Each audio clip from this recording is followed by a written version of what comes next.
Mobil itu mendadak mengerem, lalu berbelok tajam tanpa aba-aba. Tanganku refleks mencengkeram sabuk pengaman saat suara mesin berubah berat. Aku belum sempat bertanya ketika kaca spion depan menangkap pantulan lampu yang sama untuk ketiga kalinya. Terlalu dekat. Terlalu konsisten. Supir taksi itu tidak menoleh, tapi bahunya mengeras, seolah ia sedang menghitung sesuatu yang tidak ingin ia katakan. Di dalam kabin, tidak ada suara selain napas kami dan detik jam digital yang berdetak pelan. Aku duduk di kursi belakang, sendirian, tas di pangkuan, tubuhku tidak siap untuk apapun kecuali pulang. Lalu mobil melambat. Ada jeda singkat. Sunyi yang menekan, seperti kota ini menahan napas bersamaku. Dan saat itulah aku tahu. Malam ini bukan perjalanan biasa. Jantungku turun ke skivi ke perut. Kepalaku kosong. Ketakutan menetap tanpa suara. Pernahkah kamu berada di tempat asing dan sadar bahwa kamu sedang diikuti? Dari mana kamu mendengarkan kisah ini malam ini? Lampu kota berlari mundur di balik kaca jendela, memanjang seperti garis-garis pucat yang tidak pernah benar-benar berhenti. Aku duduk di kursi belakang, punggung sedikit condong ke kanan, tas diletakkan rapi di pangkuan. Pendingin udara berdengung pelan, konstan, nyaris menenangkan, kalau saja aku tidak memperhatikan betapa heningnya kabin ini sejak awal. Tidak ada musik. Tidak ada radio. Bahkan suara mesin terasa ditahan, seolah mobil ini berusaha tidak menarik perhatian. Aku menatap ke depan. Panggang kursi, super tegak. Bahannya lurus. Tangannya memegang setir dengan posisi yang terlalu presisi untuk perjalanan santai. Lampu indikator di dashboard memantul samar di kaca spion. Wajahnya tidak sepenuhnya terlihat, hanya potongan mata dan dahi yang sesekali tertangkap cahaya lampu jalan. Aku menarik napas, lalu menghembuskannya perlahan. Perjalanan ini seharusnya sederhana. Titik jemput, titik tujuan. Tidak lebih. Aku sudah melakukannya puluhan kali, mungkin ratusan. Malam hari, taksi online, kota yang sama. Aku mencoba menurunkan kewaspadaan dengan logika paling dasar. Aku lelah. Hari ini panjang. Rapat molor. Kepala penuh. Wajar jika tubuhku sedikit tegang. Wajar jika keheningan terasa lebih berat dari biasanya. Namun ada sesuatu yang tidak mau tunduk pada penjelasan itu. Mobil melaju stabil, tapi bukan stabil yang santai. Ada ritme tertentu pada tekanannya di pedal gas, naik, turun, lalu ditahan. Tidak terburu-buru, tapi juga tidak mengalir. Aku melirik ponsel, membuka aplikasi, memastikan rute. Garis biru terlihat jelas. Jalan utama. Beberapa belokan kecil. Normal. Kami melewati lampu merah pertama. Supir berhenti dengan jarak yang pas, tidak terlalu dekat dengan mobil di depan, tidak terlalu jauh. Aku memperhatikan hal-hal kecil tanpa sadar. Cara ia memeriksa spion kiri, lalu kanan, lalu depan, dengan urutan yang sama. Cara kakinya tidak pernah sepenuhnya santai di pedal rem. Aku menggeser posisi duduk, mencoba mencari kenyamanan. Sabuk pengaman terasa sedikit menekan bahu. Aku melonggarkannya 1 sentimeter, lalu berhenti. Gerakan kecil, tapi terasa seperti pengakuan bahwa aku mulai tidak nyaman. Di luar, kota tampak datar. Toko-toko tutup. Beberapa warung masih menyala, tapi tanpa keramaian. Jalanan tidak sepenuhnya sepi, namun jarak antar kendaraan lebih panjang. Malam menyisakan ruang kosong yang membuat suara menjadi lebih jelas, lebih tajam. Lampu belakang sebuah mobil muncul di kaca spion depan. Aku tidak langsung menyadarinya. Hanya kilatan merah yang konsisten, lalu menghilang saat kami berbelok. Aku kembali ke ponsel. Pesan masuk dari rumah. Aku membalas singkat. Jemariku sedikit kaku. Aku menyadarinya ketika salah mengetik satu kata, lalu menghapusnya dengan kesal. Mobil berbelok ke kanan. Aku mengangkat kepala. Belokan ini terasa lebih sempit. Jalannya lebih kecil dari yang biasa kulewati. Aku menoleh ke layar ponsel lagi. Garis biru masih ada, tapi jalurnya tampak bergeser sedikit. Mungkin ada pengalihan. Mungkin supir tahu jalan yang lebih cepat. Aku tidak langsung bertanya. Aku tidak ingin menjadi penumpang yang mencurigai tanpa alasan. Aku menunggu, memberi waktu pada logika untuk bekerja. Kami melewati deretan rumah tua dengan pagar rendah. Lampu teras menyala satu-satu, menciptakan pola terang gelap yang tidak merata. Mobil melambat, lalu kembali melaju. Lewat sini lebih cepat, Bu. Suara itu akhirnya terdengar. Pendek. Datar. Tidak meminta persetujuan, hanya memberi informasi. Aku mengangguk, meski ia tidak bisa melihatnya. Oh, jawabku singkat. Suara itu memantul di kabin, lalu hilang. Keheningan kembali menutup ruang di antara kami. Aku mencoba mengendurkan bahu. Mungkin aku terlalu banyak berpikir. Kota ini memang penuh jalan alternatif. Banyak supir hafal tikusannya. Namun ada perasaan kecil yang tidak mau hilang. Seperti kerikil di dalam sepatu, tidak menyakitkan, tapi cukup mengganggu untuk terus diingat. Lampu belakang itu muncul lagi. Kali ini lebih jelas. Lebih dekat. Aku tidak menoleh langsung ke spion. Aku menunggu 1 detik, lalu 2, seolah takut gerakan kecilku akan mengubah sesuatu. Ketika akhirnya aku mengangkat pandangan, lampu merah itu masih di sana, mengikuti dengan jarak yang hampir sama seperti sebelumnya. Mungkin kebetulan. Banyak mobil di kota ini. Kami berbelok lagi. Lampu itu menghilang. Aku menghembuskan napas, baru menyadari bahwa aku menahannya. Super mencoba kisapadan. Tidak drastis. Hanya sedikit lebih cepat dari sebelumnya. Mesin menggeram pelan, lalu stabil. Aku melirik jam. Tidak terlalu larut. Masih ada waktu. Tidak ada alasan untuk panik.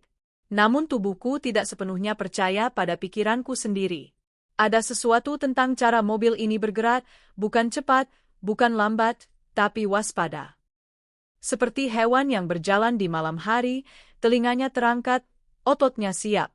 Aku menggeser tas di pangkuan, memastikan resleting tertutup.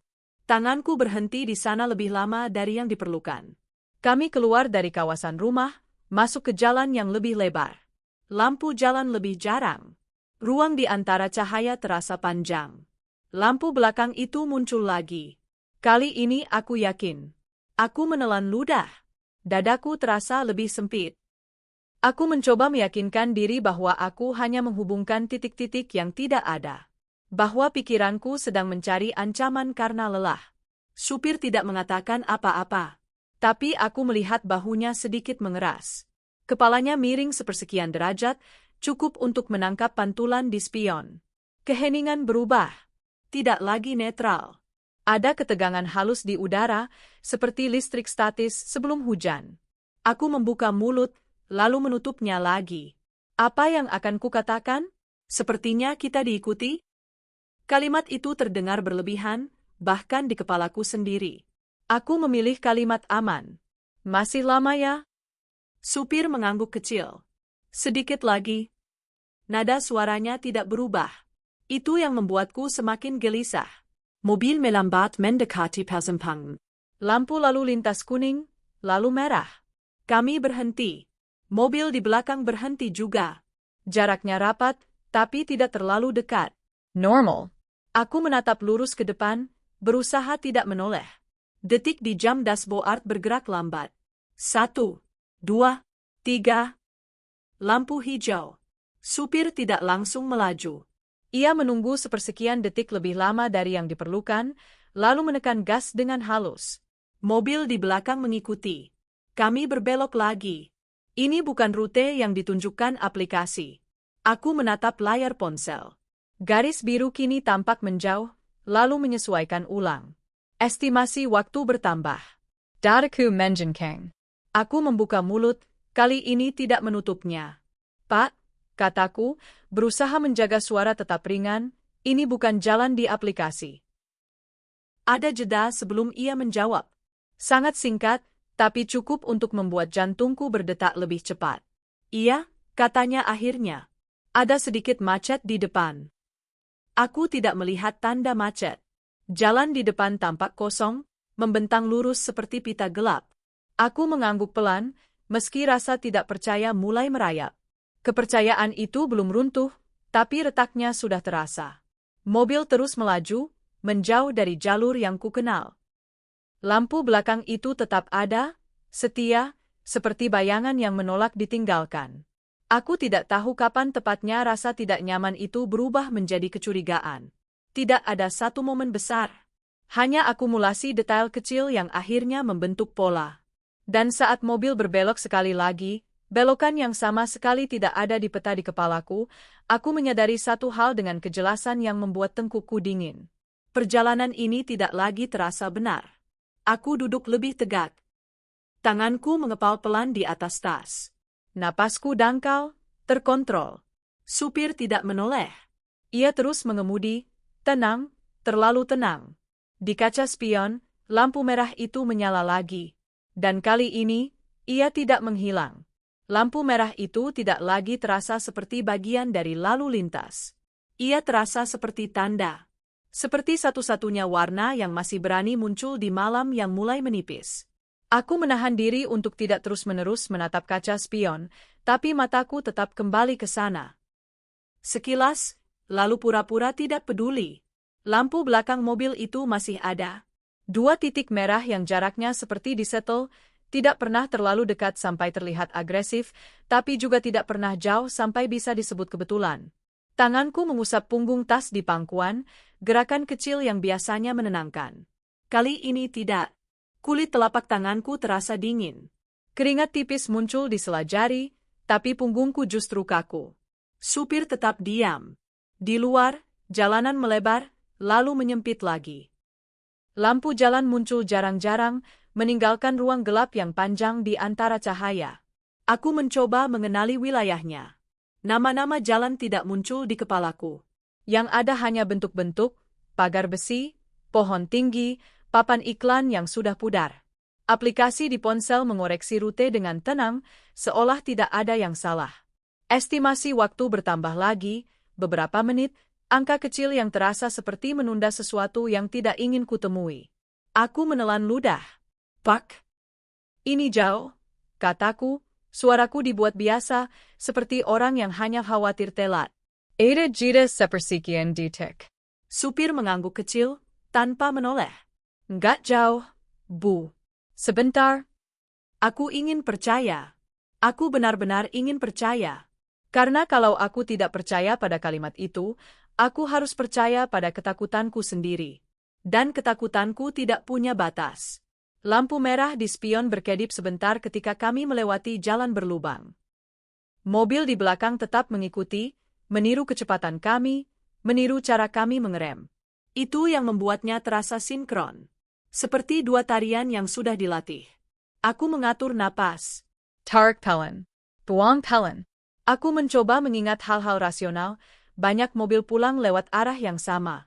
Banyak orang memilih jalan alternatif. Kota ini punya pola. Aku hanya belum melihat pola itu. Tapi tubuhku tidak percaya pada penjelasan itu. Tubuhku merespons lebih cepat daripada pikiranku.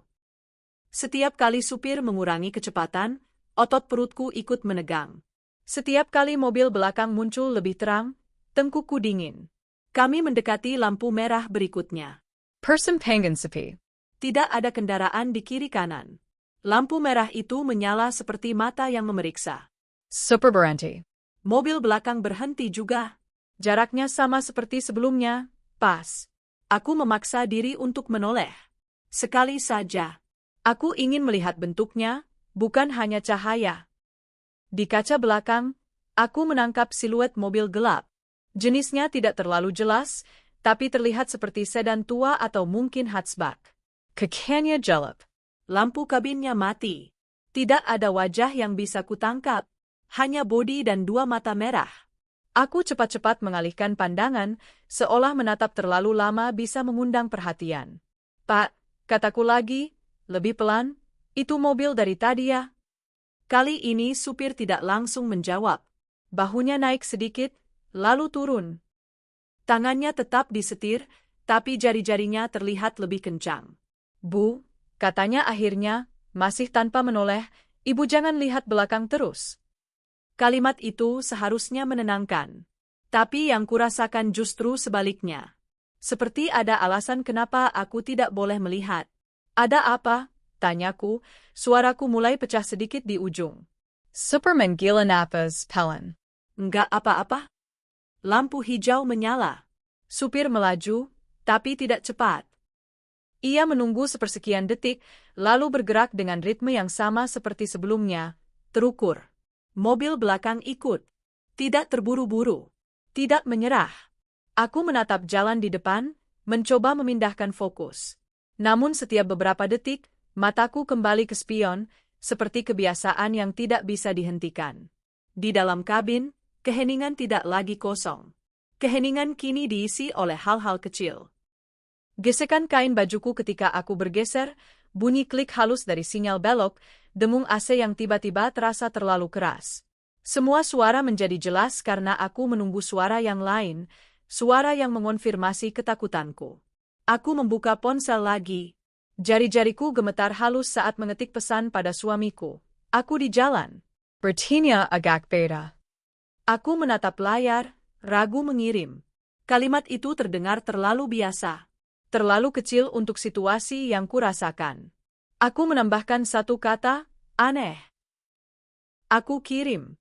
Tanda centang satu muncul, lalu dua. Tidak ada balasan cepat. Mungkin ia sedang di jalan.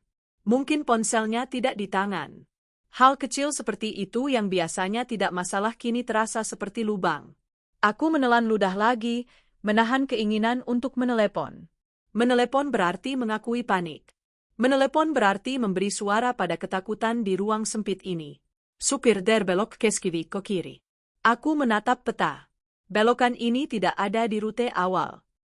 Aplikasi menyesuaikan ulang, seolah setuju dengan supir. Aku tidak tahu mana yang harus kupercaya, aplikasi yang bisa salah, atau supir yang terlalu diam. Jalan ini lebih gelap. Pohon-pohon lebih rapat. Rumah-rumah lebih jarang. Lampu jalan tidak merata. Cahaya mobil kami memotong gelap seperti senter. Mobil belakang masih ada. Aku mulai menghitung. Bukan untuk matematika, untuk menenangkan. 1 belokan, 2 belokan, 3. Setiap belokan, mobil itu muncul lagi. Tidak pernah hilang lebih dari beberapa detik. Aku menatap tangan supir. Ia lebih sering memeriksa spion daripada sebelumnya. Gerakannya kecil, tapi jelas. Ia juga mulai menekan pedal gas sedikit lebih dalam, lalu mengendur. Seperti menguji apakah mobil di belakang akan mengikuti perubahan ritme. Mobil itu mengikuti. Perubahan kecil itu membuat perutku mual. Karena itu berarti pola bukan kebetulan. Itu berarti ada pilihan. Aku merasakan marah kecil muncul di balik takut. Marah karena aku ada di kursi belakang, tidak punya kendali. Marah karena aku harus menebak-nebak. Marah karena supir tidak bicara. Pat, kataku, lebih tegas, kita bisa balik ke jalan besar aja? Aku nggak nyaman. Super menilon luda. Untuk pertama kalinya ia menoleh sedikit, hanya lewat spion, matanya bertemu mataku sepersekian detik. Di sana ada sesuatu yang tidak ingin ia perlihatkan, bukan niat buruk, tapi kekhawatiran yang terlatih. Bu, jalan besar justru ramai, katanya pelan. Kalau ada apa-apa, susah. Kalimat itu membuat bulu kuduku berdiri. Kalau ada apa-apa? Supir cepat-cepat memperbaiki nada. Maksud saya, macet, Bu. Tapi kata, macet, terdengar seperti tempelan. Seperti ia baru ingat itulah alasan yang aman. Aku diam. Aku menatap keluar jendela. Trotoar sempit, tidak ada orang berjalan. Pagar-pagar tinggi. Kamera CCTV di beberapa rumah, lampunya menyala hijau kecil. Seolah semua orang di balik tembok sedang tidur nyenyak, tidak tahu ada 2 mobil yang saling menguntit di luar. Aku menekan ponsel lagi, kali ini membuka fitur berbagi lokasi. Tanganku bergerak cepat, lebih karena insting daripada rencana. Aku kirim lokasi ke suamiku. Lalu, tanpa berpikir panjang, aku kirim juga ke satu teman dekat, kalimat singkat, kalau aku nggak bales, cek ini. Aku menyesal setelah mengirim. Menyesal karena kalimat itu terdengar dramatis. Menyesal karena sekarang ketakutanku resmi tertulis. Tapi ada bagian dalam diriku yang justru merasa sedikit lega. Sededaknya ada jejak. Mobil melambat lagi. Lampu merah lagi.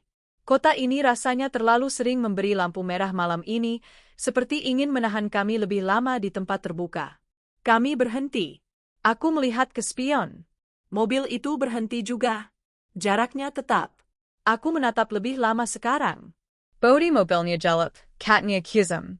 Nomor plat tidak terbaca jelas dari jarak ini. Kakak jalap. Tidak ada gerakan. Pak, bisikku, itu siapa? Supir menggeleng kecil. Saya nggak tahu. Aku mendengar napasnya lebih berat. Ada tekanan di suaranya yang berusaha disembunyikan. Aku harus turun, tanyaku, kalimat itu keluar sebelum sempat kupikir. Supir menoleh sedikit lagi. Hanggan, Bu. Kenapa?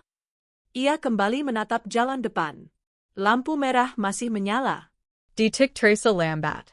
Kalau turun di sini, suaranya mengecil, lalu ia berhenti. Aku menunggu. Jantungku berdetak keras, tapi aku menahan diri untuk tidak memotong. Nggak aman, ia selesai, akhirnya. Lampu hijau menyala. Supir melaju lebih cepat kali ini.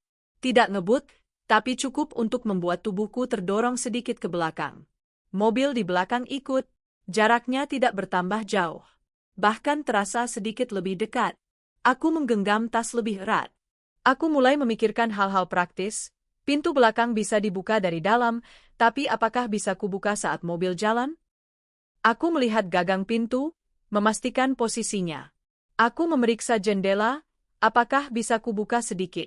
Aku memeriksa ponsel, baterainya cukup. Aku memikirkan apa yang akan kulakukan kalau supir tiba-tiba berhenti dan membuka pintu. Aku memikirkan apa yang akan kulakukan kalau mobil belakang memotong jalur. Pikiran-pikiran itu muncul seperti adegan film, tapi tanpa musik, tanpa jarak aman. Bu, supir tiba-tiba bicara lagi. Suaranya lebih rendah. Ibu lihat spion kanan. Aku menoleh ke spion kanan. Jalan di samping kami kosong, tapi di belakang, mobil itu terlihat lebih dekat, seolah mencoba membaca kami. Dia dari tadi ngikutin, supir berkata, kalimat itu akhirnya keluar tanpa bungkus. Aku merasakan darahku turun. Kamu yakin? Supir mengangguk kecil. Saya udah tes. Saya sengaja belok-belok. Aku menelan ludah. Kenapa?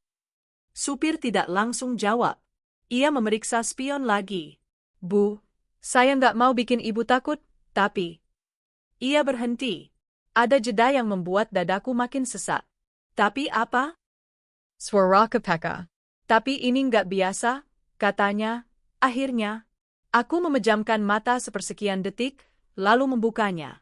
Aku memaksa diriku untuk tetap berpikir. Kita ke kantor polisi? Tanyaku. Super Menggeleng. Jauh dari sini. Kita ke tempat ramai? Kataku. Super Menggila Nafas. Tempat ramai gampang diikutin. Aku hampir tertawa karena putus asa. Tidak ada pilihan yang terasa benar.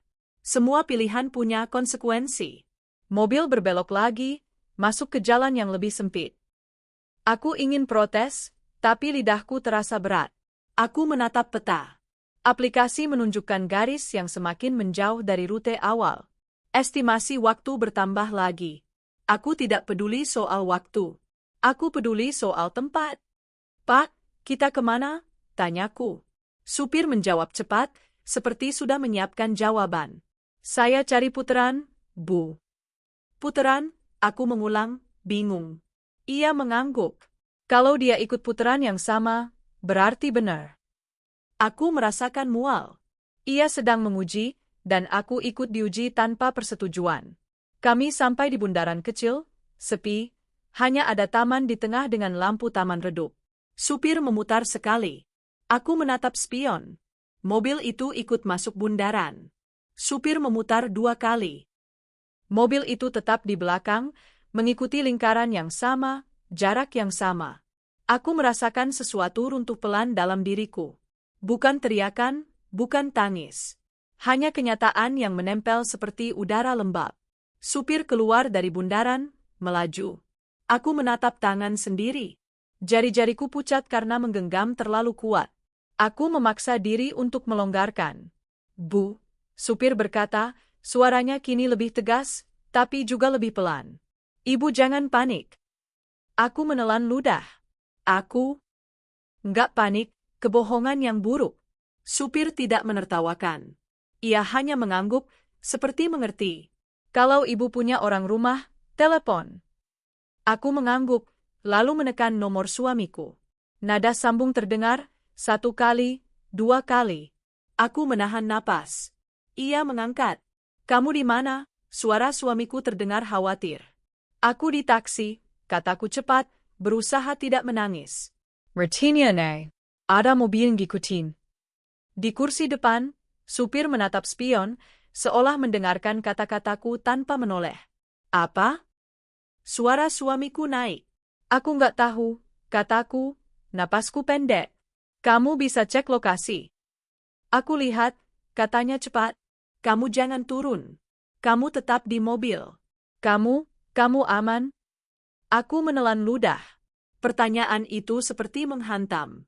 Aman itu bukan sesuatu yang bisa kujawab dengan jujur. Aku nggak tahu, kataku pelan. Suamiku hening sepersekian detik, lalu berkata, kamu nyalain speaker. Aku mau dengar. Aku menoleh ke supir lewat spion kecil di tengah. Ia mengangguk, seolah memberi izin. Aku menyalakan speaker. Pak, suara suamiku terdengar dari ponsel. Bapak bawa istri saya ke tempat amannya. Supir mengangguk, meski ponsel tidak bisa melihat. Epsilona, Pak. Nada suamiku menurun. Bapak yakin dia diikuti? Supir menarik napas. Ayah. Apa mobilnya? Tanya suamiku.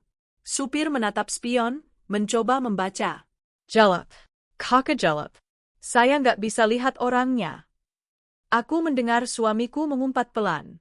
Kamu, jangan panik, katanya padaku. Kalimat itu terdengar jauh. Panik bukan tombol yang bisa dimatikan. Mobil mendekati lampu merah lagi. Super melambat. Aku menatap spion dengan rasa muak pada detik yang menunda. Kami berhenti. Mobil belakang berhenti juga. Aku merasakan dorongan untuk memutar badan, menatap langsung lewat kaca belakang, mencari mata, mencari wajah. Tapi aku takut menemukan sesuatu. Kadang ketidakjelasan lebih mudah ditahan daripada kepastian. Di sisi jalan, ada minimarket kecil yang masih buka. Lampunya terang, beberapa orang berdiri di depan. Aku melihatnya seperti oas. Pak, ke situ, kataku cepat. Kita berhenti di minimarket. Supir tidak langsung mengiyakan. Ia menatap spion, menilai. Bu, katanya pelan, kalau kita berhenti, dia juga bisa berhenti. Setidaknya ada orang. Aku membalas, suaraku mulai naik. Supir mengangguk kecil, tapi tidak membelok. Lampu hijau menyala, ia melaju lurus. Aku menahan emosi. Aku memaksa diriku untuk tetap tenang. Aku tidak ingin supir menganggap aku kehilangan kontrol. Aku butuh ia tetap di pihakku. Keheningan di kabin kembali, tapi sekarang keheningan itu penuh kata-kata yang tidak terucap. Ketakutan yang tidak berani disebut. Mobil masuk ke jalan yang lebih lebar lagi. Ada beberapa kendaraan di depan, tapi tetap jarang. Supir menambah kecepatan sedikit, lalu menurunkannya lagi, seperti menarik napas. Mobil belakang tetap di sana. Aku mendengar suamiku di speaker berkata, aku OTW ke lokasi. Kamu tan. Aku mengangguk, lupa ia tidak bisa melihat. Ayah, jawabku. Di depan, supir tiba-tiba menyalakan sein, tapi tidak belok. Ia hanya menyalakan, mematikannya, lalu menyalakan lagi. Seperti kode. Aku menatapnya lewat spion. Matanya tajam. Rahengnya mengiras. Bu, katanya, nyaris berbisik, tapi cukup jelas untuk membuat seluruh tubuhku menegang. Ibu jangan kaget ya. Aku membeku. Kenapa? Ia menelan ludah, lalu berkata, sangat pelan, seolah takut kata-kata itu sendiri memicu sesuatu. Kita, diikutin. Kata itu sederhana. Tapi ketika keluar dari mulutnya, semua ruang untuk menipu diri sendiri langsung habis. Aku menatap spion. Lampu merah itu masih ada, setia, dekat, seperti keputusan. Dan dalam keheningan berikutnya, aku paham, ketakutan sekarang bukan lagi pertanyaan. Ketakutan sekarang menuntut keputusan cepat. Rem tidak lagi hanya memperlambat. Ia menjadi penghalang tipis antara kami dan sesuatu yang ingin mendekat. Supir menginjaknya pelan, terlalu pelan untuk sebuah jalan yang mulai kosong. Tubuhku condong ke depan, bukan karena kecepatan, tapi karena insting yang meminta jarak. Lampu belakang itu membesar. Aku merasakan detaknya di tenggorokan, bukan di dada. Nafasku pendek, terpotong-potong, seperti aku sedang menahan sesuatu agar tidak jatuh. Di dalam kabin, setiap bunyi kecil terdengar berlebihan. Klik sabuk pengaman yang bergeser, gesekan kain kursi, dengung AC yang tiba-tiba seperti mesin berat. Supir menurunkan kecepatan lagi. Bukan ragu. Terraker. Ada apa? Tanyaku, suaraku hampir tidak keluar. Ia tidak langsung menjawab. Matanya menempel di kaca spion, lalu ke jalan depan, lalu kembali ke spion. Pola yang kini ku kenal sebagai kewaspadaan. Kalau dia mau nyalip, katanya pelan, kita kasih ruang. Aku tidak tahu apakah kalimat itu menenangkan atau justru membuatku ingin berteriak. Memberi ruang berarti memberi kesempatan. Tapi tidak memberi ruang berarti mengundang tabrakan. Pilihan-pilihan terasa seperti dua sisi pisau yang sama. Mobil di belakang mendekat satu mobil panjang. Jaraknya tidak lagi netral. Ia masuk ke wilayah yang membuat tubuhku bereaksi sebelum pikiranku menyusul. Bahuka mengeras. Tanganku meremas tas, kuku menekan kulit sintetisnya sampai terasa nyeri. Kita kemana?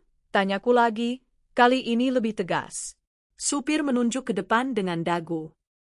Ke jalan besar. Tapi bukan yang itu. Ia berbelok tanpa sinyal yang lama. Gerakannya cepat, seperti keputusan yang sudah lama disimpan. Aku menoleh ke peta. Garis biru melompat, menyesuaikan, lalu menolak sejenak sebelum akhirnya mengikuti. Estimasi waktu melonjak. Aku tidak peduli. Lampu jalan menjadi jarang. Jalanan melebar sebentar, lalu menyempit. Trotoar hilang. Rumah-rumah berganti gudang dengan pintu besi tertutup. Tidak ada orang. Tidak ada warung. Tidak ada apapun yang bisa dijadikan jangkar. Mobil belakang mengikuti belokan itu. Aku menghembuskan napas tajam. Dia ikut. Super mengenggak. Rahengnya mengeras. Ayah. Kata itu jatuh berat, tanpa drama. Pengakuan sederhana yang mengubah semuanya. Ancaman tidak lagi hipotesis. Ia berdiri di belakang kami, berjarak beberapa meter, dengan lampu menyala dan niat yang tidak ingin kami pahami. Aku menatap ponsel di tanganku, layar menyala terang di ruang yang mulai gelap. Lokasi masih terkirim. Peta bergerak. Baterai aman. Aku menahan dorongan untuk menelepon lagi. Suara suamiku barusan masih terasa dekat, tapi jarak fisik di luar sana tetap nyata.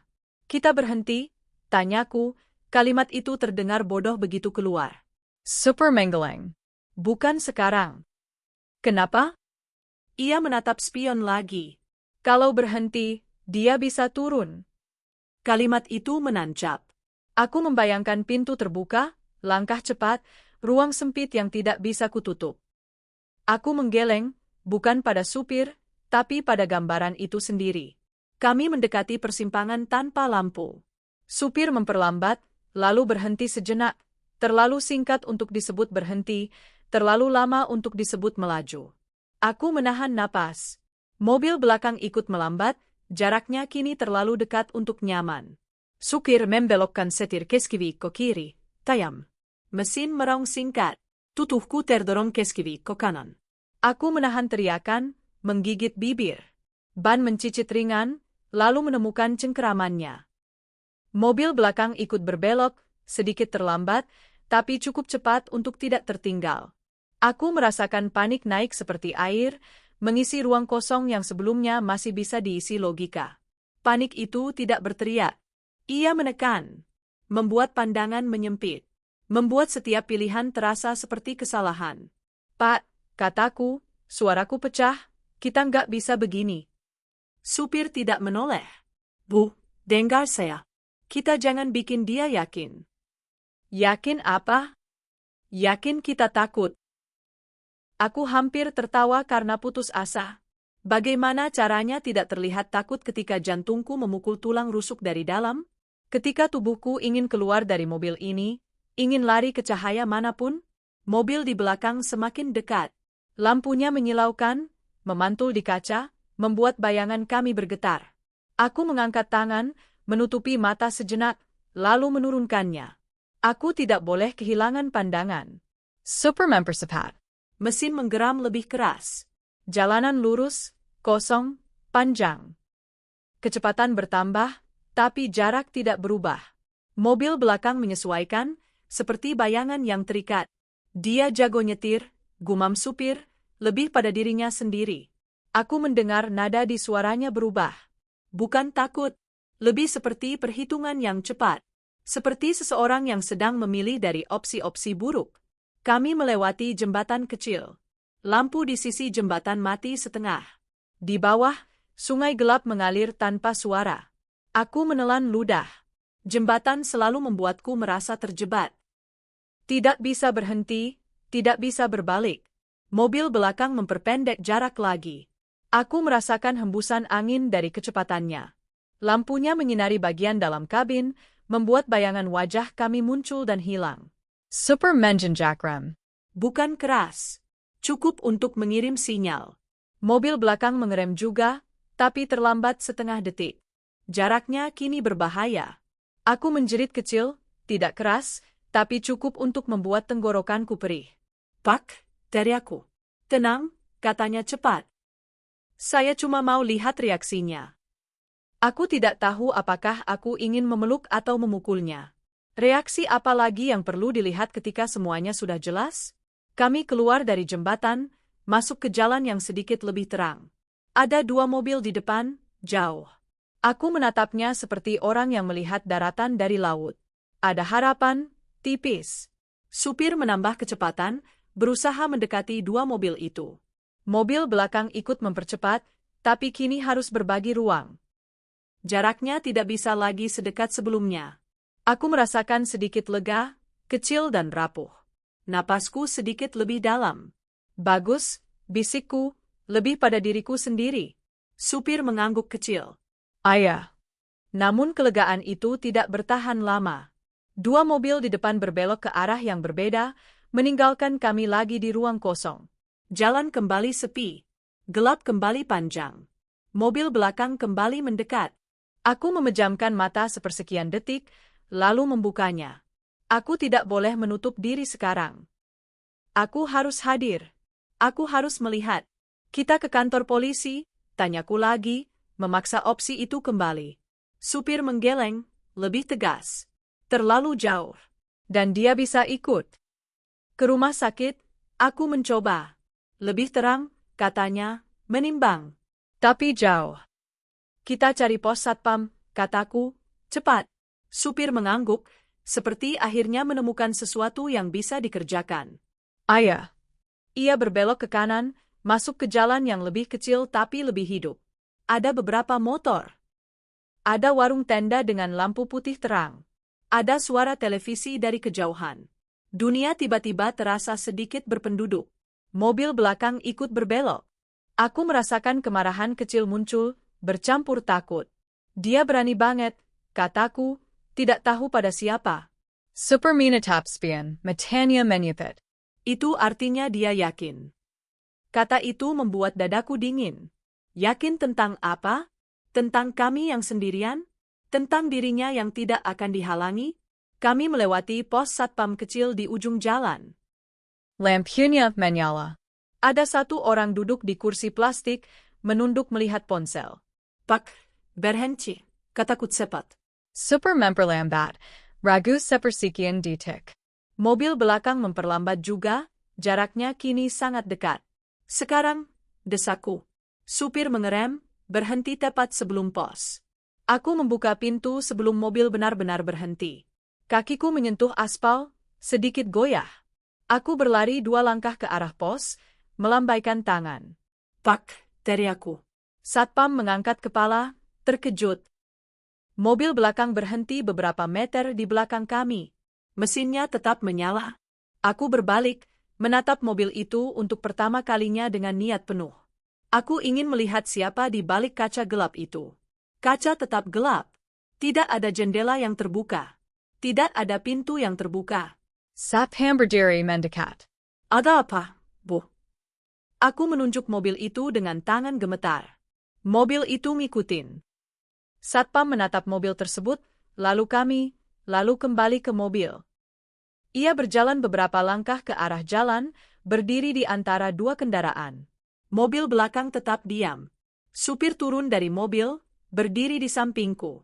Dari tadi dia ikut, Pak, katanya singkat. Satpam mengangguk, lalu melambaikan tangan ke arah mobil belakang. Ada perlu apa?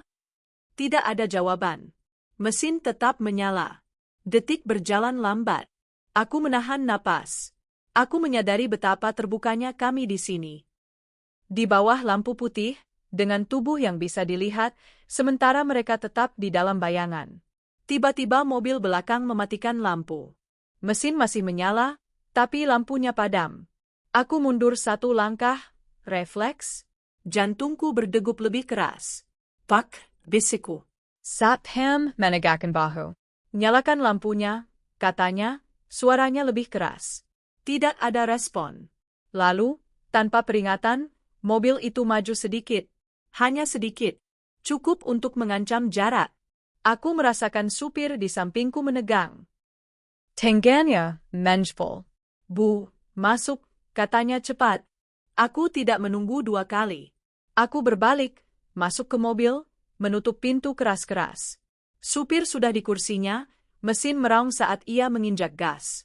Mobil kami melesat, meninggalkan pos satpam dan satpam yang berteriak memanggil sesuatu di belakang. Di spion, aku melihat mobil itu bergerak juga. Lampunya menyala kembali, lebih terang, lebih dekat.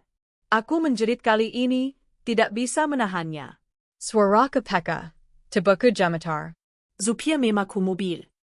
Jalanan di depan terbuka, tapi tidak untuk lama. Aku merasakan dorongan kuat ke kursi, sabuk pengaman menekan dada. Aku menggenggamnya, bukan untuk keselamatan, tapi untuk pegangan. Mobil belakang mendekat dengan agresif.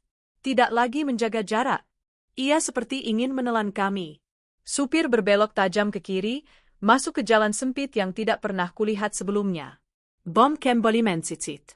Aku hampir terjatuh ke samping. Mobil belakang mengikutinya, lebih cepat. Aku menyadari satu hal dengan kejelasan yang membuat dunia terasa hampa. Kami tidak bisa berhenti. Kami tidak bisa turun. Kami tidak bisa menunggu. Bahaya ini telah mengunci kami di dalam mobil yang terus bergerak, di malam yang menutup semua pilihan. Aku menatap spion, melihat lampu itu semakin besar, semakin dekat, seperti keputusan yang tidak bisa diundur lagi. Naluri bertahan hidup ke bandgan sepenanya. Dan ia tidak berniat bersikap tenang. Aku berhenti menjerit. Bukan karena takutnya hilang, tapi karena aku membutuhkannya tetap terjaga. Ketakutan yang berteriak membuatku buta. Ketakutan yang diam membuatku melihat. Mobil melesat, lalu melambat, lalu melesat lagi. Supir menjaga ritme yang tidak mengundang, tidak menantang. Aku memperhatikan semuanya sekarang, cara ia menahan gas sepersekian detik sebelum tikungan, cara ia memiringkan kepala setiap kali memeriksa spion, cara bahunya menegang ketika lampu belakang itu terlalu dekat. Arah mana? Tanyaku singkat. Cari terang, jawabnya. 2 kata. Cukup. Kami keluar dari jalan sempit, masuk ke ruas yang lebih lebar. Ada papan nama bengkel, apotek yang setengah tutup, neon putih yang berkedip. Aku mencatatnya seperti peta mental, bukan untuk diingat nanti, tapi untuk bertahan sekarang. Di kiri ada gang kecil dengan pagar kawat. Di kanan ada SPBU jauh di depan, lampunya terlihat seperti janji yang belum tentu ditepati. Mobil di belakang tetap ada. Jaraknya sedikit melebar, lalu menyempit lagi, seperti napas yang sengaja diatur. Aku menurunkan suara. Dia ngetes kita. Supir mengangguk tanpa menoleh. Ayah. Aku memiringkan badan, mengintip spion kiri. Aku tidak mencari wajah. Aku mencari niat. Mobil itu tidak zigzag, tidak membunyikan klakson. Ia rapi. Terlalu rapi. Itu yang membuatnya berbahaya. Pak, kataku pelan, jangan berhenti mendadak. Tenang, katanya. Saya baca dia. Aku menelan ludah. Membaca orang yang tidak terlihat adalah taruhan besar. Tapi aku tidak punya pilihan selain percaya pada orang di kursi depan ini. Kepercayaanku kini tak lagi soal nyaman, Iya, soal hidup. Kami mendekati SPBU. 2 mobil antri. Lampu terang. Ada orang. Aku merasakan dorongan untuk meminta berhenti. Namun supir mengangkat satu jari, isyarat kecil yang memintaku menunggu. Ia memperlambat, menyalakan sein kanan, lalu mematikannya. Mobil belakang memperlambat juga, tapi tetap di lajur kami. Kita lewat, katanya. Kalau dia masuk juga, berarti niat. Kami lewat. Aku menoleh. Mobil itu tidak masuk. Ia tetap mengikuti, melewati SPBU, lampunya menyapu terang sejenak, lalu kembali ke gelap. Dadaku menjenkang. Keputusan dibuat di tempat terang, dan dia memilih tetap di belakang. Itu menjawab sesuatu yang tidak ingin ku tahu. Supir menambah kecepatan sedikit. Aku melihat tangannya bergerak cepat ke tuas, lalu kembali ke setir. Gerakan terlatih. Aku menyadari bahwa ia tidak panik. Ia fokus. Bu, katanya tanpa menoleh, kalau saya bilang tunduk, tunduk. Aku mengangguk. Ayah. Kunci pintu. Aku menekan tombol. Bunyi klik terdengar kecil, tapi menenangkan. Kaca, katanya. Aku menekan. Kaca naik, menutup dunia luar. Aku tahu kaca tidak akan menahan segalanya, tapi ritual kecil ini memberi ilusi kendali yang kubutuhkan untuk tetap berpikir. Kami berbelok ke kiri, masuk ke jalan yang lebih ramai.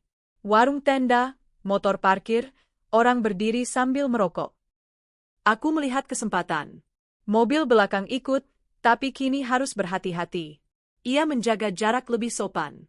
Predator yang tahu kapan harus menunggu. Aku mencondongkan tubuh ke depan. Kita berhenti di situ.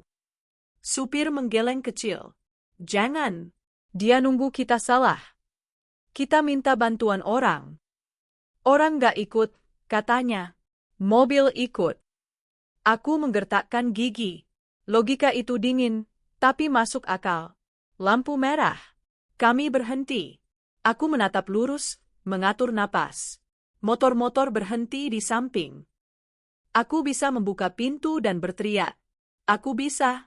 Tapi aku juga bisa membuat situasi tak terkendali. Aku memilih diam. Lampu hijau. Kami jalan. Aku menyentuh ponsel. Speaker masih menyala. Suamiku tidak bicara, tapi aku tahu ia mendengar. Aku ingin mengatakan sesuatu yang berguna, bukan panik. Kami lewat SPBU, kataku cepat. Dia nggak masuk. Suamiku menjawab singkat. Aku dekat. Kata itu seperti jangkar. Tidak menyelesaikan apapun, tapi memberi arah. Supir berbelok ke kanan, lalu kiri, lalu lurus panjang. Ia menciptakan pola yang tidak lurus, tapi juga tidak acak. Aku melihatnya sekarang, ia memaksa mobil belakang membuat pilihan. Setiap pilihan meninggalkan jejak. Mobil belakang tetap memilih kami. Aku mau lihat reaksinya, gumam supir. Aku tidak bertanya. Aku memperhatikan. Ia mempercepat sebentar, lalu mengendur tiba-tiba. Mobil belakang mengerem sedikit keras, lalu menjaga jarak. Ada momen kecil di sana, ketidaksempurnaan. Aku menangkapnya seperti tanda tangan. Dia bukan orang sembarangan, kataku. Super mengganggu. Ayah. Kami melewati jembatan kedua. Kali ini lampunya hidup. Aku melihat air di bawah berkilau. Indah dan tidak peduli. Mobil belakang menjaga jarak lebih rapat di jembatan, seolah ruang sempit memberi keberanian. Aku merasakan amarah dingin. Pak, jangan kasih dia ruang di jembatan. Supir menginjak gas sedikit. Jarak tetap. Aku menghela napas, lalu menahan. Aku belajar menunggu. Keluar jembatan, supir membelok tajam ke kiri, masuk ke area perkantoran yang sepi. Gedung-gedung gelap, satpam duduk di pos kecil. Lampu pos menyala. Aku menoleh, mencari kontak mata. Satpam tidak melihat. Mobil belakang ikut masuk. Tapi di sini, ruang lebih terbuka. Ada banyak pintu keluar. Banyak kamera. Banyak sudut. Sekarang, tanyaku. Belum, jawabnya. Ia memutar satu blok, lalu dua. Mobil belakang mengikuti, tapi kali ini jaraknya tidak konsisten. Aku melihatnya, ragu sepersekian detik di tikungan kedua. Ragu itu kecil, tapi nyata. Dia mikir, kataku. Super mengganggu. Bagus. Kami keluar area perkantoran, kembali ke jalan besar. Lampu lebih terang. Kendaraan lebih banyak. Aku merasakan ketegangan turun satu tingkat. Bukan aman, tapi bernafas. Supir mengalahkan sein kiri, lalu mematikannya. Mobil belakang tidak bereaksi. Ia tetap di lajur. Aku mencondongkan tubuh. Pak, apa yang kamu lihat? Super menggila napas. Saya lihat dia nunggu kita bikin kesalahan. Apa kesalahan kita? Berhenti. Turun. Atau panik. Aku mengangguk. Aku bisa tenang. Bagus. Keheningan jatuh, tapi kali ini fungsional. Kami berdua bekerja di dalamnya. Aku menghitung lampu. 1, 2, 3. Aku menghafal pola gedung. Aku menyiapkan diri untuk instruksi berikutnya. Bu, katanya, tiba-tiba, nada suaranya berubah. Lebih rendah. Lebih pribadi. Ibu pernah naik sama saya sebelumnya. Aku terkejut. Enggak. Yakin? Aku memikirkan cepat. Yakin? Ia mengangguk, tapi tidak terlihat yakin. Soalnya dia kelihatan tahu rute ini. Banyak orang tahu, kataku. Iya, katanya. Tapi dia tahu kapan kita ragu. Kalimat itu membuatku diam. Aku menatap spion. Mobil itu tetap di sana, sedikit ke kiri, seolah mencari sudut. Kita ganti peran, kata supir. Maksudnya? Ibu perhatiin kiri. Saya kanan. Aku mengangguk. Aku mengamati trotoar, pintu toko, bayangan. Aku mencari sesuatu yang tidak pas. Di kiri, sebuah motor masuk gang. Di kanan, mobil belakang bergerak sedikit ke kanan, lalu kembali. Dia mau nyalip, bisikku. Super memperlambat. Mobil belakang menahan. Keputusan ditunda. Kami melewati underpass. Lampu sodium memanjang, membuat bayangan berlari. Aku menahan napas. Ruang sempit lagi. Mobil belakang masuk juga. Kalau dia nabrak, tanyaku. Dia nggak mau kecelakaan, kata supir. Dia mau kita berhenti. Keluar underpass, supir tiba-tiba menepi sebentar, seperti hendak berhenti, lalu melaju lagi. Mobil belakang bereaksi, lampunya berkedip, jarak menutup cepat, lalu ia mengerem keras. Aku menahan teriakan. Itu, kata supir. Dia nggak sabar. Artinya? Artinya dia bukan cuma lewat. Kami mendekati persimpangan besar. Banyak kendaraan. Banyak mata. Aku melihat peluang. Sekarang, desakku. Super menggeleng. Belum. Ia memilih lajur tengah. Mobil belakang memilih sama. Ia tidak mau kehilangan kami di keramaian. Aku merasakan sesuatu berubah. Bukan hanya takut. Ada fokus yang tajam. Aku tidak lagi menunggu diselamatkan. Aku ikut bertahan. Pak, kataku pelan, kamu kenal daerah ini. Super mengganggu. Ayah, kamu pernah ngalamin ini? Ia terdiam beberapa detik, lalu berkata, pernah. Kata itu menggantung. Aku menatap spion, lalu ke wajahnya yang hanya kulihat dari pantulan. Dengan siapa? Tanyaku. Ia menarik napas. Bukan saya yang dicari. Aku menunggu. Jantungku berdetak lebih pelan, tapi lebih dalam. Bu, katanya, akhirnya, kadang yang ngikutin itu bukan mau ngerampok. Aku menelan ludah. Terus? Kadang mereka nyari orang. Aku merasakan dingin menjalar. Orang siapa? Supir menatap spion lagi, lalu berkata, hampir berbisik, yang pernah naik, atau yang mirip, atau yang ada di data. Data apa? Suaraku mengecil. Ia menggeleng. Nanti. Nanti kapan? Ia menghela napas panjang. Kalau kita lolos. Mobil belakang tiba-tiba mendekat lagi, agresif, memotong jarak hingga lampunya memenuhi kaca belakang kami.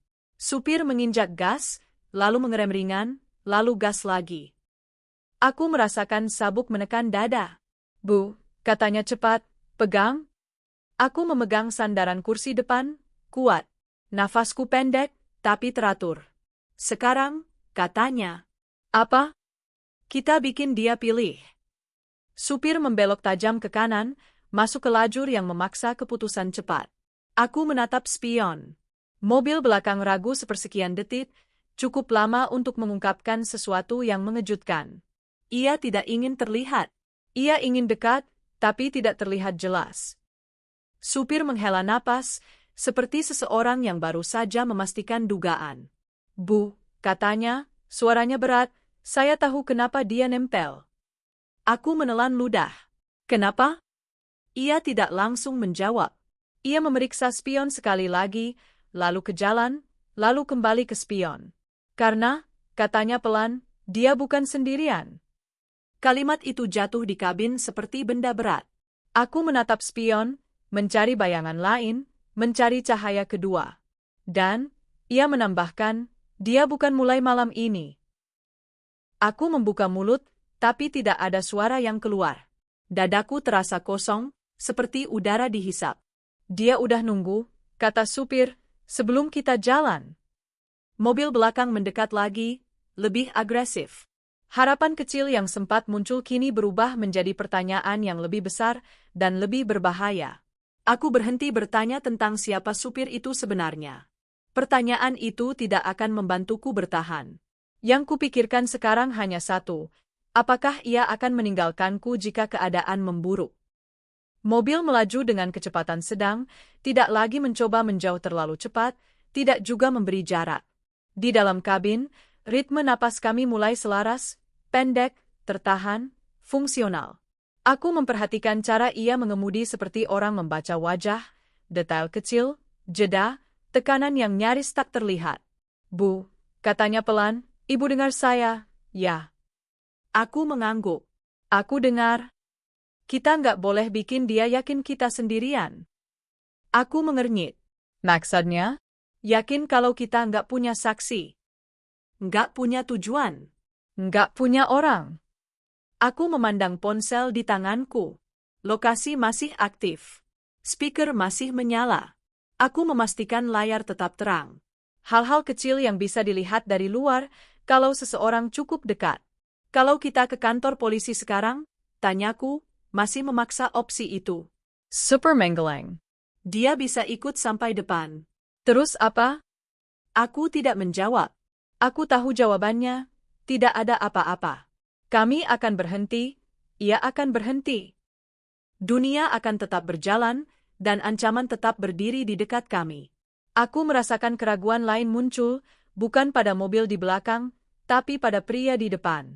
Aku tidak tahu namanya. Aku tidak tahu latar belakangnya. Aku tidak tahu apakah cerita, pernah, yang ia sebutkan tadi berarti ia korban, saksi, atau sesuatu yang lain. Pak, kataku pelan, kamu kenapa mau bantu? Pertanyaan itu keluar sebelum sempat kupikirkan risikonya. Aku langsung menyesal. Menantang motif orang yang memegang kendali bisa berbahaya. Supir tidak menjawab segera. Ia memeriksa spion, lalu jalan, lalu spion lagi. Kami melewati deretan ruko gelap. Lampu jalan memantul di kaca, membuat wajahnya muncul sepotong-sepotong. Karena, katanya akhirnya, kalau saya di posisi ibu, saya juga mau orang di depan mikir. Mikir apa? Mikir sebelum nyentuh. Jawaban itu tidak sepenuhnya meyakinkan, tapi terasa jujur. Tidak heroik, tidak berlebihan, hanya praktis. Mobil belakang sedikit menjauh. Aku tidak tahu apakah itu karena kami memasuki area yang lebih ramai atau karena ia menilai ulang. Aku tidak mengambil kesimpulan. Aku belajar menunggu. Kita bikin rencana kecil, kata supir. Aku mencondongkan tubuh. Apa? Kalau saya bilang turun, ibu turun. Di mana? Di tempat terang. Banyak orang. Tapi bukan terlalu ramai. Aku mengangguk. Kalau dia ikut turun, dia nggak mau kelihatan, katanya cepat. Itu kartu kita? Aku menelan ludah. Kartu itu tipis, tapi ada. Kami mendekati perempatan besar. Lampu hijau. Supir tidak belok. Ia lurus. Mobil belakang lurus juga. Aku menatap spion, mencari tanda lain, mobil kedua, motor, Apapun. Tidak ada. Tapi ketiadaan itu sendiri terasa seperti pengaturan. Bu, supir berkata, lebih pelan, ibu pernah punya masalah sama siapa? Aku terdiam. Otakku menelusuri cepat, pekerjaan, keluarga, utang, konflik lama. Tidak ada yang melompat keluar sebagai ancaman nyata. Enggak, jawabku. Enggak yang aku tahu. Pernah ada orang nanya-nanya soal ibu? Aku menggeleng. Enggak. Pernah ganti nomor? Beberapa bulan lalu. Ia mengangguk kecil. Pernah naik mobil yang sama 2 kali. Aku berpikir. Mungkin. Tapi aku nggak ingat wajah. Wajah nggak penting, katanya. Pola yang penting. Aku tidak suka arah pembicaraan ini. Setiap pertanyaan terasa membuka kemungkinan baru yang tidak ingin kuhadapi. Tapi aku juga tahu, menghindari tidak akan menghilangkan fakta. Kita hampir sampai area aman, katanya. Apa itu area aman? Tanyaku. Ia menunjuk ke depan dengan dagu. Rumah sakit. Aku melihat papan penunjuk. Benar. Lampu terang. Banyak kendaraan keluar masuk. Keamanan. Kamera. Kenapa enggak dari tadi? Tanyaku. Kalau terlalu cepat ke sana, katanya, dia bisa curiga kita sengaja. Aku mengangguk. Sekali lagi, logika dingin yang masuk akal. Mobil belakang masih ada, tapi jaraknya kini lebih sopan. Ia tidak menempel. Ia mengamati. Kami masuk lajur kanan menuju rumah sakit. Super memperlambat. Aku merasakan jantungku berdebar lebih cepat, bukan panik, tapi kesiapan. Aku menyiapkan diri untuk pintu dibuka, untuk kaki melangkah. Mobil belakang ikut masuk lajur, tapi tidak mendekat. Ia berhenti satu mobil di belakang ketika kami berhenti di lampu masuk. Ada orang, bisikku. Super mengganggu. Ayah. Lampu hijau. Supir tidak langsung masuk. Ia menunggu satu mobil lewat, lalu masuk. Aku melihat satpam di pos. 2 orang. Lampu putih terang. Kita berhenti, katanya. Ia menepi dekat pos, tapi tidak tepat di depannya. Cukup dekat untuk terlihat, cukup jauh untuk bergerak lagi. Aku membuka pintu sedikit, menunggu instruksi. Supir menahan dengan tangan. Belum. Mobil belakang berhenti di luar area masuk. Ia tidak ikut masuk. Lampunya mati. Mesin masih menyala. Aku merasakan udara dingin di tengkuk. Kenapa dia nggak masuk? Supir menatap lama, lalu berkata, karena di sini ada kamera. Artinya? Artinya dia nggak mau wajahnya terekam. Aku menelan ludah. Motif mulai membentuk bayangan. Kita tunggu, katanya. Kami menunggu. 2 menit. 3. Mobil belakang tetap di sana. Tidak pergi. Tidak mendekat. Aku menoleh ke supir. Pak, aku harus percaya kamu, kan? Ia menatapku lewat spion tengah. Untuk pertama kalinya, matanya bertemu mataku tanpa pantulan. Tatapannya lelah, tapi fokus. Ibu nggak punya banyak pilihan, katanya jujur. Tapi saya di sini bukan buat ninggalin. Kejujuran kasar itu lebih menenangkanku daripada janji manis. Suamiku di speaker berbicara cepat. Aku 5 menit lagi. Aku mengangguk. Kami di rumah sakit. Oak. Jangan turun. Super mendengar. Ia mengangguk kecil, setuju. Mobil belakang akhirnya bergerak. Perlahan. Ia mundur beberapa meter, lalu berputar, menjauh. Lampunya menyala lagi, lalu hilang di belokan. Aku tidak langsung bernapas lega. Aku menunggu sampai bayangannya benar-benar hilang. Dia belum selesai, kata supir. Apa? Kalau ini cuma spontan, dia udah pergi jauh. Dia muter. Aku merasakan lelah tiba-tiba menekan. Ketegangan yang kutahan mulai meminta bayarannya. Pak, kataku pelan, kalau ini bukan kebetulan, ini apa? Supir menghela napas panjang. Bu, saya pernah narik orang yang ternyata diikutin. Bukan buat dirampok. Buat diambil.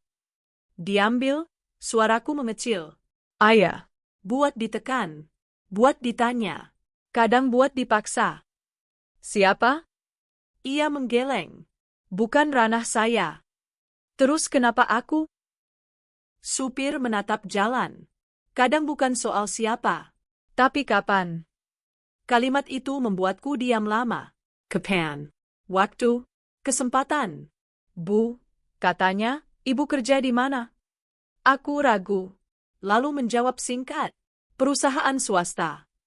Bidang? Aku menghela napas. Keuangan. Ia mengangguk pelan. Itu sering. Dadaku menjengkeng. Sering apa? Sering bikin orang salah sangka. Aku tidak tahu apakah aku ingin bertanya lebih jauh. Setiap jawaban terasa membuka pintu yang tidak ingin kubuka. Suamiku tiba. Aku melihat mobilnya masuk. Aku merasakan sesuatu runtuh, bukan takut, tapi beban. Aku membuka pintu, turun, kaki terasa ringan dan berat sekaligus. Supir turun juga. Kami berdiri di bawah lampu terang. Aku menatap wajahnya penuh untuk pertama kalinya. Biasa. Tidak ada yang menonjol. Itu justru membuatnya terasa nyata. Terima kasih, kataku. Ia mengangguk. Belum selesai, Bu. Aku menatap jalan. Aku tahu. Suamiku mendekat, memelukku cepat. Kita lapor? Aku menoleh ke supir. Ia menggeleng pelan. Lapor boleh. Tapi jangan sekarang. Biar jelas. Apa yang harus kami lakukan? Tanyaku. Supir menatapku lama. Berani. Aku mengernyit. Berani apa? Berani tahu kenapa ibu diikutin. Aku merasakan dingin kembali, tapi kali ini bercampur tekad. Ketakutan yang tadi mengurungku kini berubah bentuk. Ia tidak hilang. Ia menunggu di belakang keberanian kecil yang baru tumbuh. Di kejauhan, aku melihat mobil gelap itu kembali muncul, jauh, berhenti di lampu merah. Lampunya mati. Siluetnya diam. Motif itu belum sepenuhnya jelas. Tapi aku tahu satu hal, ini bukan tentang perjalanan pulang lagi. Ini tentang sesuatu yang ingin menarikku masuk. Dan kebenaran, apapun bentuknya, tidak akan datang tanpa keberanian. Aku pikir begitu kami sampai di area terang, permainan akan berakhir. Aku salah. Terang hanya membuat semuanya lebih jelas, termasuk cara mereka menunggu. Kami tidak pulang malam itu. Suamiku bersikeras menginap di rumah saudaranya yang dekat rumah sakit, tempat ada pagar tinggi dan satpam yang benar-benar berjaga, bukan sekadar duduk. Aku setuju tanpa banyak debat. Setuju adalah cara tercepat untuk mengembalikan napas. Tapi tidur tidak datang.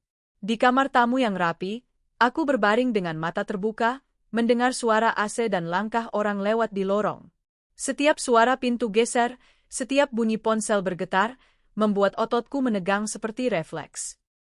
Ketika akhirnya aku terlelap sebentar, aku terbangun lagi dengan detak yang tidak wajar, seolah tubuhku menolak percaya bahwa kami selamat hanya karena malam berganti. Pagi datang dengan cahaya abu-abu.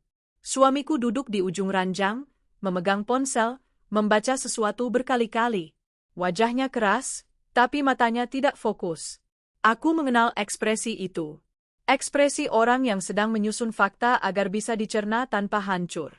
Aku udah cek, katanya akhirnya. Cek apa? Suaraku serak. Data perjalananmu. Jawabnya pendek. Aku menelan ludah. Di aplikasi? Ia mengangguk. Riwayat, rute, jam, semuanya. Ada yang aneh. Suamiku menarik napas, lalu mengembuskannya pelan. Ada 2 pesanan yang gak kamu buat. Aku duduk. Punggungku langsung dingin. Maksudnya? 2 pesanan taksi, katanya, atas namamu. Bulan lalu. Jamnya malam. Aku mencoba mengingat, memaksa otak bekerja. Aku nggak pernah. Aku tahu, katanya cepat, seperti takut aku akan menyalahkan diri sendiri.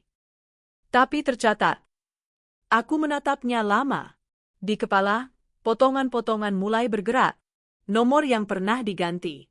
Pesan-pesan spam yang dulu kuabaikan.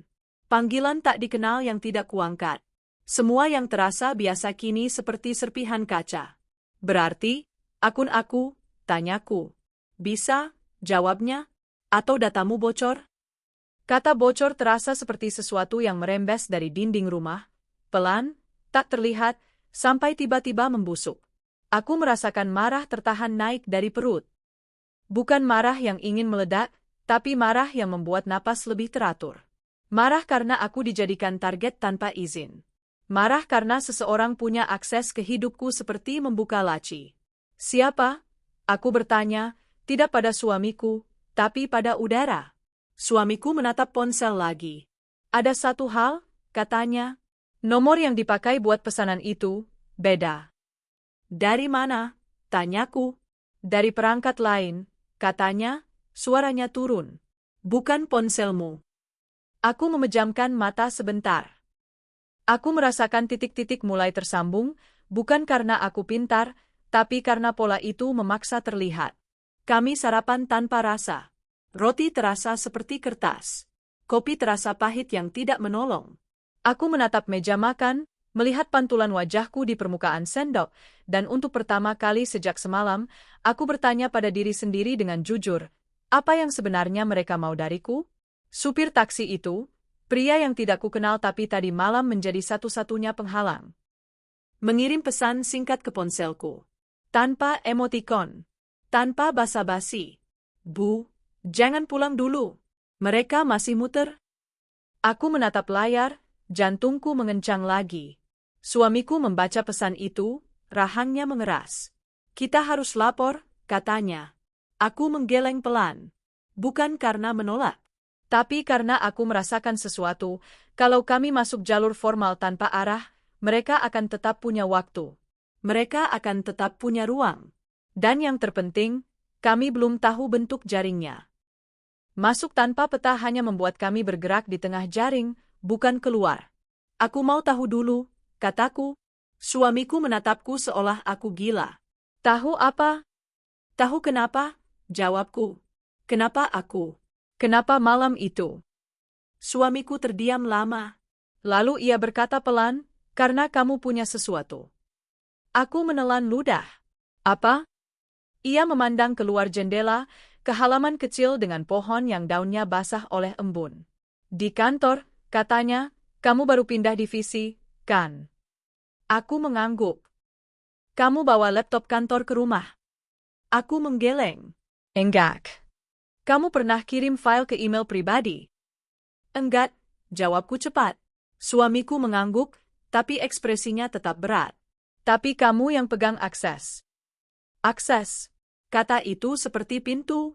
Sekali terucap, semua hal di baliknya terlihat, data gaji, laporan audit, transaksi, nama-nama. Dunia yang bagi orang dalam adalah pekerjaan, bagi orang luar adalah pintu masuk. Aku merasakan marah berubah menjadi dingin. Mereka mau memeras? Bisa, suamiku menjawab. Atau, mereka mau kamu jadi jalan. Aku menatap ponselku lagi.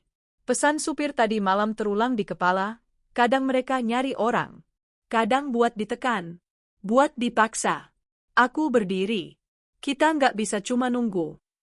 Suamiku ikut berdiri, lebih cepat. Kita juga nggak bisa main pahlawan. Aku menatapnya, lalu menghela napas. Aku bukan pahlawan. Aku hanya orang yang ingin hidup normal. Tapi normal sudah dicuri. Kami memutuskan satu hal yang membuatku mual sekaligus lega.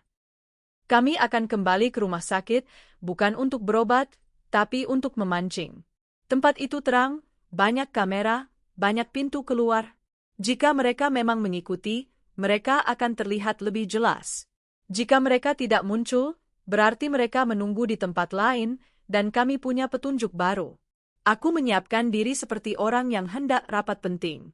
Bukan karena penampilan, tapi karena menata diri memberi ilusi kontrol. Aku mengenakan jaket tipis. Menyimpan power bank. Menyimpan kartu identitas di saku terdepan. Mengaktifkan rekam suara di ponsel tanpa menekan tombol besar. Hal-hal kecil yang membuatku merasa tidak sepenuhnya telanjang. Di mobil suamiku, kami duduk tanpa musik. Jalanan pagi terasa terlalu terang untuk ketakutan semalam, tapi justru itu yang membuatku merasa aneh. Kota tidak berubah. Yang berubah adalah cara aku melihatnya. Kami tiba di rumah sakit menjelang siang. Parkeran ramai. Suara ambulans jauh terdengar seperti sirene yang datang dan pergi. Aku menatap sekeliling, memaksa mataku menangkap pola, mobil yang terlalu lama berhenti, orang yang berdiri tanpa tujuan, motor yang menunggu. Tidak ada yang langsung mencolok. Itu juga bagian dari jaring, mereka tidak perlu terlihat mencurigakan. Mereka hanya perlu sabar. Kami masuk ke area lobi, duduk di kursi tunggu dekat pintu kaca. Ada keluarga pasien. Ada anak kecil bermain gawai. Ada perawat berjalan cepat. Dunia bergerak, seolah kehidupan masih punya aturan. Aku menatap pintu masuk otomatis yang terbuka tutup. Setiap kali terbuka, angin luar masuk, membawa suara kendaraan. Kalau mereka muncul, kita gimana? Aku bertanya pelan. Swamika minatap lurus. Kita jangan lari. Aku mengernyit. Jangan lari. Kalau kita lari, mereka menang, katanya. Mereka mau kamu panik. Mereka mau kamu ikut aturan mereka. Aku merasakan amarah kecil. Aturan mereka? Swamika menggangak. Katakuten. Aku memejamkan mata. Aku ingin percaya bahwa keberanian bisa menutup lubang. Tapi keberanian juga bisa membuat kita ceroboh. Aku memilih tipe keberanian yang lain, yang tenang, yang menghitung, yang menunggu momen. Pons Selkebergeter. Pesan dari nomor tak dikenal. Hanya satu kalimat. Kamu pinter. Tapi kamu belum paham. Jantanku berhenti sepersekian detik. Aku menatap layar, lalu menatap suamiku. Aku tidak langsung menunjukkan. Aku menelan ludah, merasakan rasa logam di mulut. Ada apa? Suamiku bertanya. Aku menunjukkan layar. Wajah suamiku berubah, bukan takut, tapi marah yang tertahan. Kita blokir, katanya. Aku menggeleng pelan. Kalau kita blokir, kita kehilangan jalur. Jalur ke apa? Suamiku menahan. Ke mereka, jawabku. Kami diam. Keheningan di antara kami bukan hening yang kosong. Hening itu penuh perhitungan. Aku mengetik balasan. Tanganku tidak gemetar lagi. Mara membuat stable. Siapa kamu? Tidak ada jawaban. 5 menit kemudian, pesan baru masuk. Jangan bikin ini susah. Aku membaca kalimat itu berkali-kali. Tidak ada ancaman eksplisit. Tapi nada itu, seperti orang yang sudah menentukan posisi. Seperti orang yang berdiri di atasmu dan menganggap kamu akan tunduk. Aku menatap pintu kaca lagi. Dan saat itulah aku melihatnya. Mobil gelap itu. Tidak di tempat yang sama persis seperti semalam, tapi cukup dekat. Parkir di luar, di sisi yang tidak terlalu terlihat dari lobi, tapi masih dalam garis pandang jika kau sengaja mencari. Kakanya jelap. Mesin mungkin mati, mungkin tidak. Mobil itu diam seperti potongan malam yang dibawa ke siang. Aku menahan napas, lalu menyentuh lengan suamiku pelan. Itu, Swamika menali. Matanya menyepet. ia tidak bergerak impulsif. Ia mengamati, seperti supir itu mengajariku tadi malam. Baca niat, bukan bentuk. Ada motor melintas. Ada orang turun dari mobil lain. Mobil gelap itu tetap diam. Dia nunggu. Suamiku berbisik. Aku mengangguk. Dia tahu kita lihat. Seolah menjawab, pintu mobil gelap itu terbuka. Satu orang keluar. Topi. Masker. Jacket. Tubuhnya biasa. Langkahnya tidak terburu-buru. Ia berjalan menuju pintu masuk rumah sakit. Aku merasakan darah turun ke kaki. Ruang lobi tiba-tiba terasa sempit. Suara orang-orang jadi jauh. Yang ada hanya langkah itu, mendekat, mendekat. Jangan, suamiku menahan, tangannya memegang pergelangan tanganku saat aku refleks berdiri. Aku mau lihat, bisikku. Kita lihat dari sini, katanya. Orang itu masuk. Pintu otomatis terbuka. Udara luar masuk, membawa bau knalpot. Ia melepas topi sebentar, menatap sekeliling. Matanya tertutup masker, tapi aku bisa merasakan arah pandangannya. Ia seperti mencari sesuatu yang sudah ia tahu di mana. Lalu ia menatap ke arah kami. Aku membeku. Bukan karena yakin ia mengenal wajahku, tapi karena cara tubuhnya berhenti sejenak, seolah memastikan. Sila menandai. Ia berjalan pelan, menuju kursi tunggu, menuju kami. Aku merasakan marahku menyala, tapi tetap terkunci rapi. Aku tidak akan berteriak. Aku tidak akan memberi tontonan. Aku akan memaksa permainan ini tetap berada di bawah lampu. Suamiku berdiri di sampingku, tubuhnya seperti dinding. Aku berdiri setengah langkah di belakang, tapi mataku tidak turun. Orang itu berhenti sekitar 3 meter dari kami. Ia tidak bicara, hanya berdiri, tangan di saku jaket. Seolah ia menunggu kami membuka percakapan. Seolah ia ingin kami yang memulai. Di ponselku, pesan baru masuk. Aku tidak perlu melihat untuk tahu itu darinya. Aku melihat layar. Kita ngobrol. Suamiku menatap orang itu, lalu menatap ponselku. Ini dia. Aku menelan ludah. Jantungku berdetak tenang anehnya. Seperti tubuhku sudah lelah takut dan memilih fokus. Aku melangkah setengah. Mau apa? Suaraku rendah. Orang itu mengangkat tangan pelan, bukan mengancam, lebih seperti meminta tenang. Ia menunjuk dengan kepala ke arah pintu samping, lorong menuju area yang lebih sepi. Aku merasakan dingin. Di bawah lampu lobi, ia tidak bisa melakukan banyak. Di lorong sepi, jaring bisa menutup. Jangan ikut, suamiku berbisik cepat. Aku mengangguk. Tapi aku juga tahu, kalau kami tidak bergerak, ia akan mencari cara lain. Dan cara lain bisa lebih buruk. Orang itu melangkah 1 langkah mendekat. Jarak kini 2 meter. Aku bisa melihat detail kecil di sekitar matanya, tatapan yang terlalu tenang untuk urusan biasa. Suamiku mengangkat suara sedikit, cukup untuk terdengar orang sekitar tanpa membuat keributan. Kalau mau bicara, bicara di sini. Orang itu diam. Lalu, sangat pelan, ia menggeleng.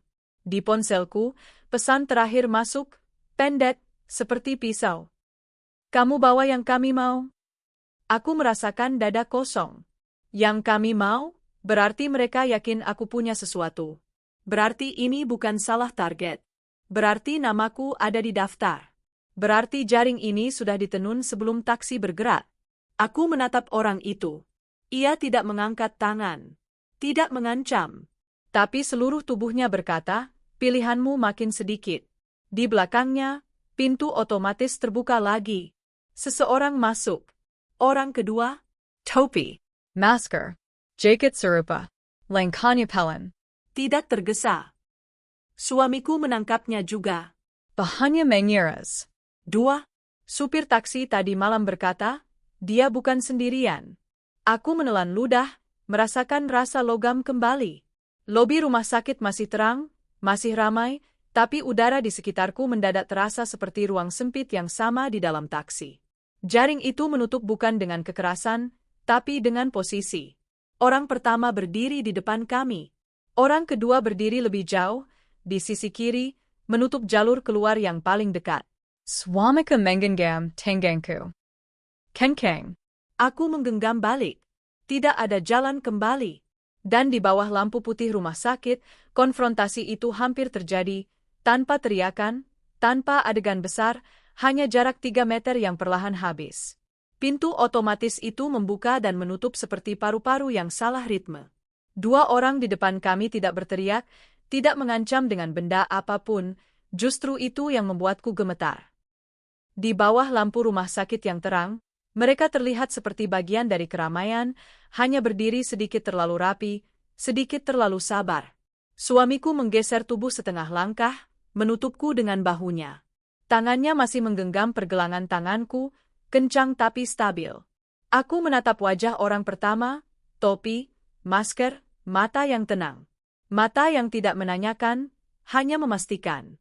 Kalau mau bicara, di sini, suamiku mengulang, suaranya rendah, cukup terdengar untuk kami bertiga.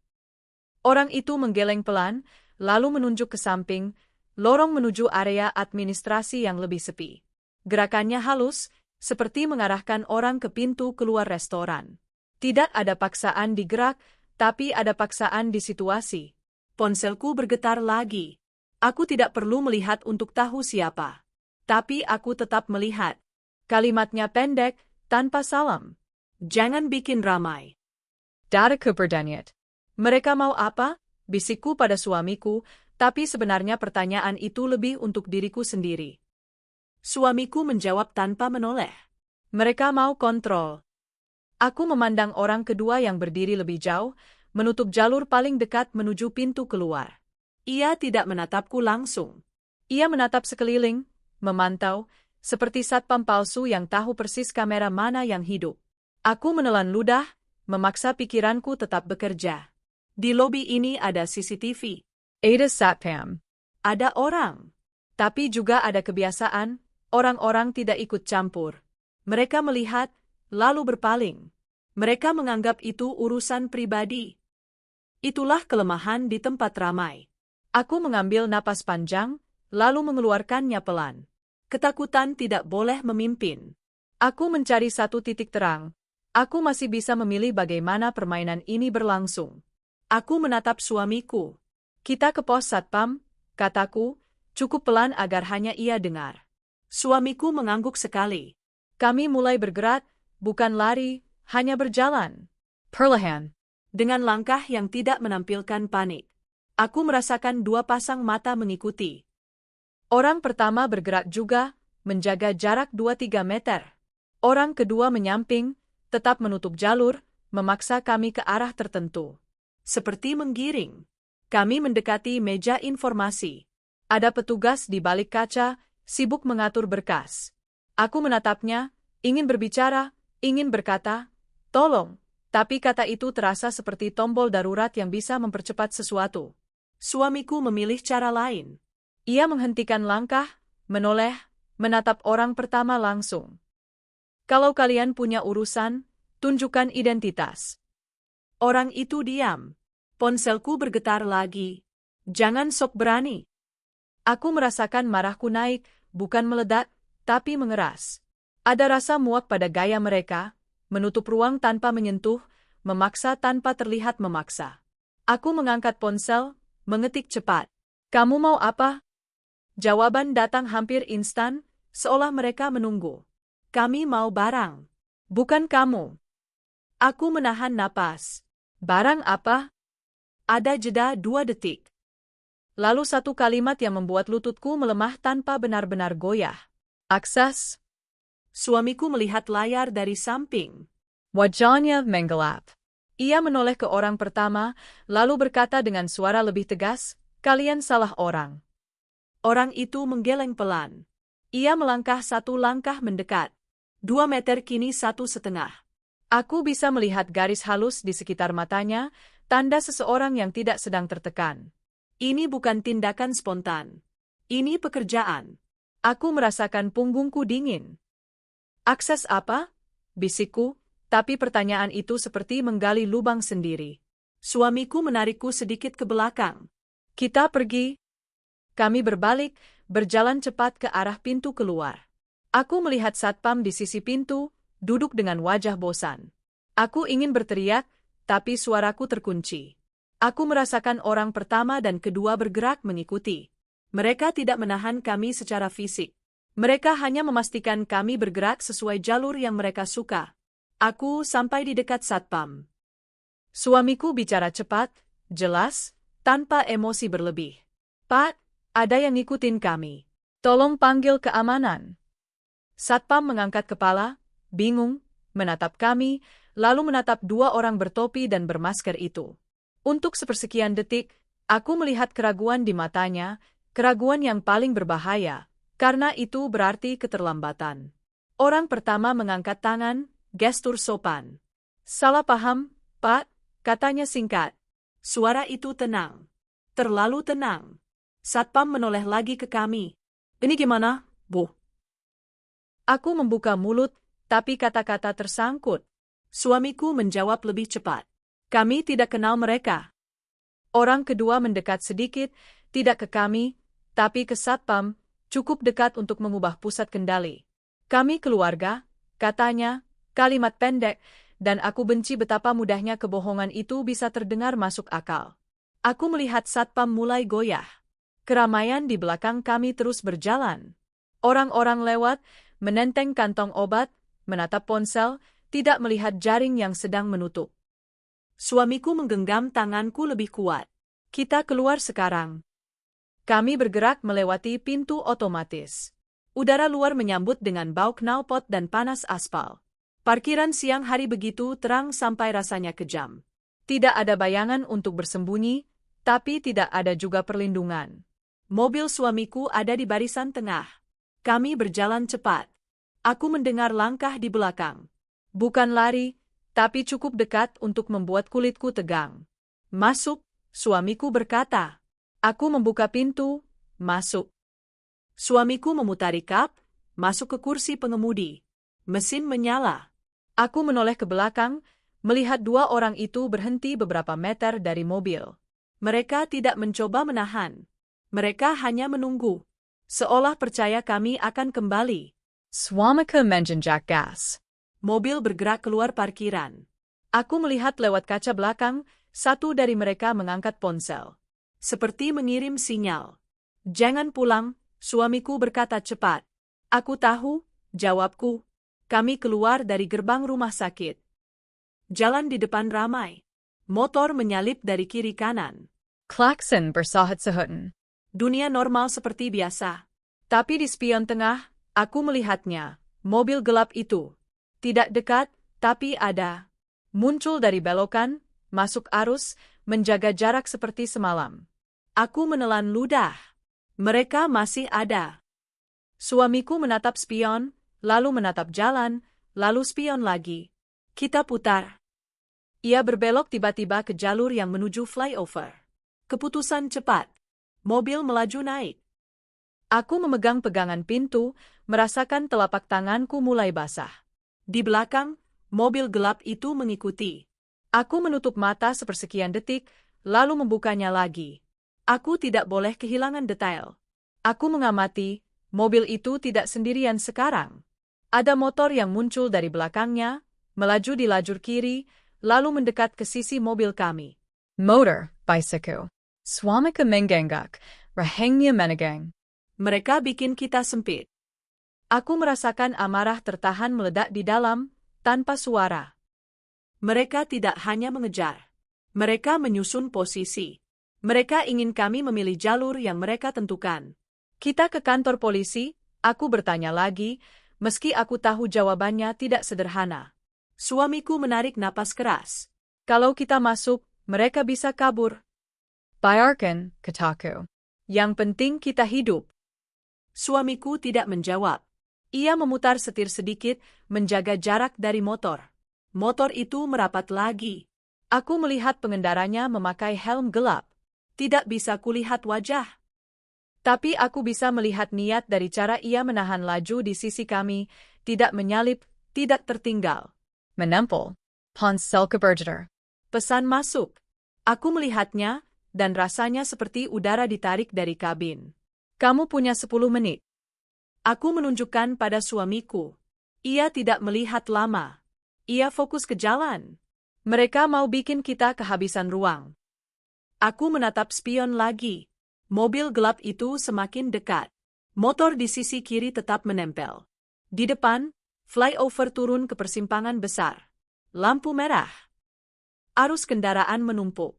Lampu merah. Kata itu kembali seperti kutukan. Kita jangan berhenti, kataku, panik mulai naik. Kita harus, jawab suamiku, datar, tapi aku mendengar tegang di suaranya. Kami melambat. Mobil di depan berhenti. Kami berhenti. Motor di kiri berhenti juga, tepat sejajar dengan pintu belakang. Mobil gelap di belakang berhenti lebih dekat daripada yang seharusnya. Aku menahan napas. Kabin terasa seperti taksi lagi, ruang sempit yang tidak bisa kutinggalkan. Suamiku menoleh sedikit. Kalau aku bilang turun, kamu turun ke kanan. Kemana? Suaraku gemetar. Ke keramaian, katanya. Ke orang? Lampu merah terasa lama. Motor di kiri bergerak sedikit, seperti menyesuaikan. Aku melihat tangan pengendaranya bergerak ke saku jaket. Aku tidak tahu apa yang ia ambil. Aku tidak mau tahu. Aku hanya tahu tubuhku sudah siap lari. Lampu hijau menyala. Suamiku tidak langsung jalan. Ia menunggu sepersekian detik, lalu menginjak gas tiba-tiba. Mobil melonjak maju, memotong ritme. Motor itu terkejut, tertinggal setengah detik, lalu mengejar. Kita ke kanan, Suamiku berkata cepat. Ia mengambil lajur kanan, memotong 2 mobil, masuk ke jalur yang menuju jalan tol dalam kota. Aku merasakan mual. Kecepatan selalu berarti risiko, tapi juga berarti peluang. Mobil gelap itu ikut. Motor itu ikut. Ini kayak mereka udah tahu, bisikku. Suamiku menjawab pelan, tapi tegas. Karena mereka tahu. Kata-kata itu membuat kepalaku dingin. Aku mengingat pesan, akses. Aku mengingat 2 pesanan taksi palsu. Aku mengingat perangkat lain yang pernah masuk ke akun. Semua itu bukan kebetulan. Ini jaring yang ditenun dari informasi. Kami masuk jalan tol. Kecepatan naik. Angin mendesir di kaca. Di kiri kanan, beton tinggi. Tidak ada tempat berhenti. Tidak ada tempat turun. Ini lorong panjang yang memaksa. Motor itu tidak bisa masuk jauh, tapi ia tetap mencoba, bergerak di bahu jalan sesaat sebelum akhirnya tertinggal. Mobil gelap tetap mengejar, kini lebih bebas, lebih cepat. Suamiku memaku mobil. Aku memegang dashboard, merasakan getaran mesin. Aku menatap spion. Mobil gelap mendekat, lalu menjauh, lalu mendekat lagi, seperti menguji kapan suamiku akan salah mengambil jarak. Ponselku bergetar lagi. Keluar di pintu berikut. Aku menunjukkan ke suamiku. Ia menoleh sekilas, lalu menggeleng. Kita jangan ikuti. Tapi kalau kita nggak keluar, tanyaku, napasku cepat. Kita cari tempat yang mereka nggak mau, katanya. Tempat apa? Suamiku menilon luda. Tempat banyak kamera dan banyak polisi. Aku menatap papan petunjuk. Ada tulisan, gerbang tol. Aku tidak sempat membaca semuanya. Suamiku mengambil keputusan cepat, ia tidak keluar. Ia tetap lurus. Mobil gelap di belakang ragu sepersekian detik, lalu tetap mengikuti. Keraguannya kecil, tapi ada. Itu berarti rencana suamiku mengganggu mereka. Kamu lihat, suamiku berkata. Apa? Dia nggak mau jauh dari kita. Kenapa? Aku bertanya, dan pertanyaan itu seperti membuka luka. Suamiku menarik napas dalam. Karena mereka butuh kamu hidup. Kalimat itu lebih menakutkan daripada ancaman kematian. Butuh hidup berarti butuh waktu. Berarti butuh kontrol. Berarti penderitaan yang bisa diatur. Aku merasakan katarsis aneh, bukan lega, tapi kejelasan. Ini bukan begal. Ini bukan kebetulan. Ini operasi kecil, kotor, dan terencana. Mereka tidak mau darah. Mereka mau akses yang bisa membuka pintu lebih besar. Aku memejamkan mata, lalu membukanya lagi. Kita harus putuskan, kataku. Suamiku menggengak. Ayah. Di depan, ada rest area kecil. Papan petunjuk muncul. Lampu-lampu terlihat jauh. Tempat ramai. Kamera. Petugas. Aku menunjuk. Keskivi ke situ. Suamiku mengangguk cepat. Ia mengambil jalur keluar rest area. Mobil melambat, masuk ke area parkir. Banyak mobil. Banyak orang. Suara obrolan, suara pintu dibanting, aroma kopi. Kami menepi dekat pintu minimarket rest area, lampu terang. Suamiku tidak mematikan mesin. Ia menatap spion. Mobil gelap masuk juga, tapi tidak menepi dekat kami. Ia parkir agak jauh, di sudut, masih terlihat, masih mengawasi. Dia ikut, bisikku. Suamiku menggengak. Sekarang apa? Kita bikin dia salah langkah, katanya. Ia membuka pintu, turun cepat. Aku ikut turun, tapi suamiku menahan bahuku. Kamu tetap dekat pintu. Aku mengangguk, berdiri di bawah lampu, sengaja terlihat. Aku memegang ponsel tinggi, seolah merekam. Tangan gemetar, tapi aku memaksanya stabil. Aku ingin mereka melihat bahwa aku tidak lagi sendirian, bahwa ada saksi potensial, kamera, cahaya. Suamiku berjalan menuju pos petugas rest area, 2 orang berseragam berdiri di dekat pagar pembatas. Ia bicara cepat. Aku tidak mendengar semua, hanya potongan, diikuti, mobil gelap, jangan biarkan keluar dulu. Satu petugas menoleh ke arah mobil gelap itu. Mobil gelap tetap diam. Lalu pintunya terbuka. Orang bertopi dan bermasker turun. Orang yang sama dari lobi. Ia berdiri sebentar, menatap sekeliling. Aku merasakan napasku hilang. Ini momen konfrontasi yang sebenarnya. Di tempat terang. Di depan orang. Orang itu mulai berjalan ke arah kami. Langkahnya tenang, tidak terburu-buru. Seolah yakin semua jalur sudah ditutup. Aku menelan ludah, merasakan jantungku berdetak di telinga. Aku mengangkat ponsel lebih tinggi, benar-benar merekam sekarang. Aku mundur setengah langkah ke dekat pintu minimarket, memastikan ada orang di dalam yang bisa melihat. Suamiku kembali mendekat, berdiri di sampingku. Petugas rest area ikut melangkah beberapa meter, ragu, tapi bergerak. Orang itu berhenti sekitar 3 meter dari kami. Ia tidak bicara. Ia hanya berdiri, tangan di saku. Mata itu, melihat lurus ke arahku seolah aku adalah tombol. Hans Selkebergener. Pesan terakhir muncul, seolah dikirim dari jarak dekat. Sekarang, aku menatap layar. Lalu menatap orang itu. Di belakangnya, mobil gelap menyalakan lampu sebentar, lalu mematikannya lagi. Sinyal. Instruksi. Petugas rest area berkata, "Ada apa ini?" Orang bertopi itu menoleh ke petugas, lalu kembali menatapku. Ia mengangkat tangan pelan, seperti menenangkan keadaan. "Kami cuma mau ambil barang kami," katanya singkat. Suamiku maju setengah langkah. "Barang apa?" Orang itu diam. Lalu, sangat pelan, ia melirik ponselku, kamera yang merekam. Untuk pertama kalinya, aku melihat ketidaksukaan di matanya. Ia tidak suka terang. Ia tidak suka bukti.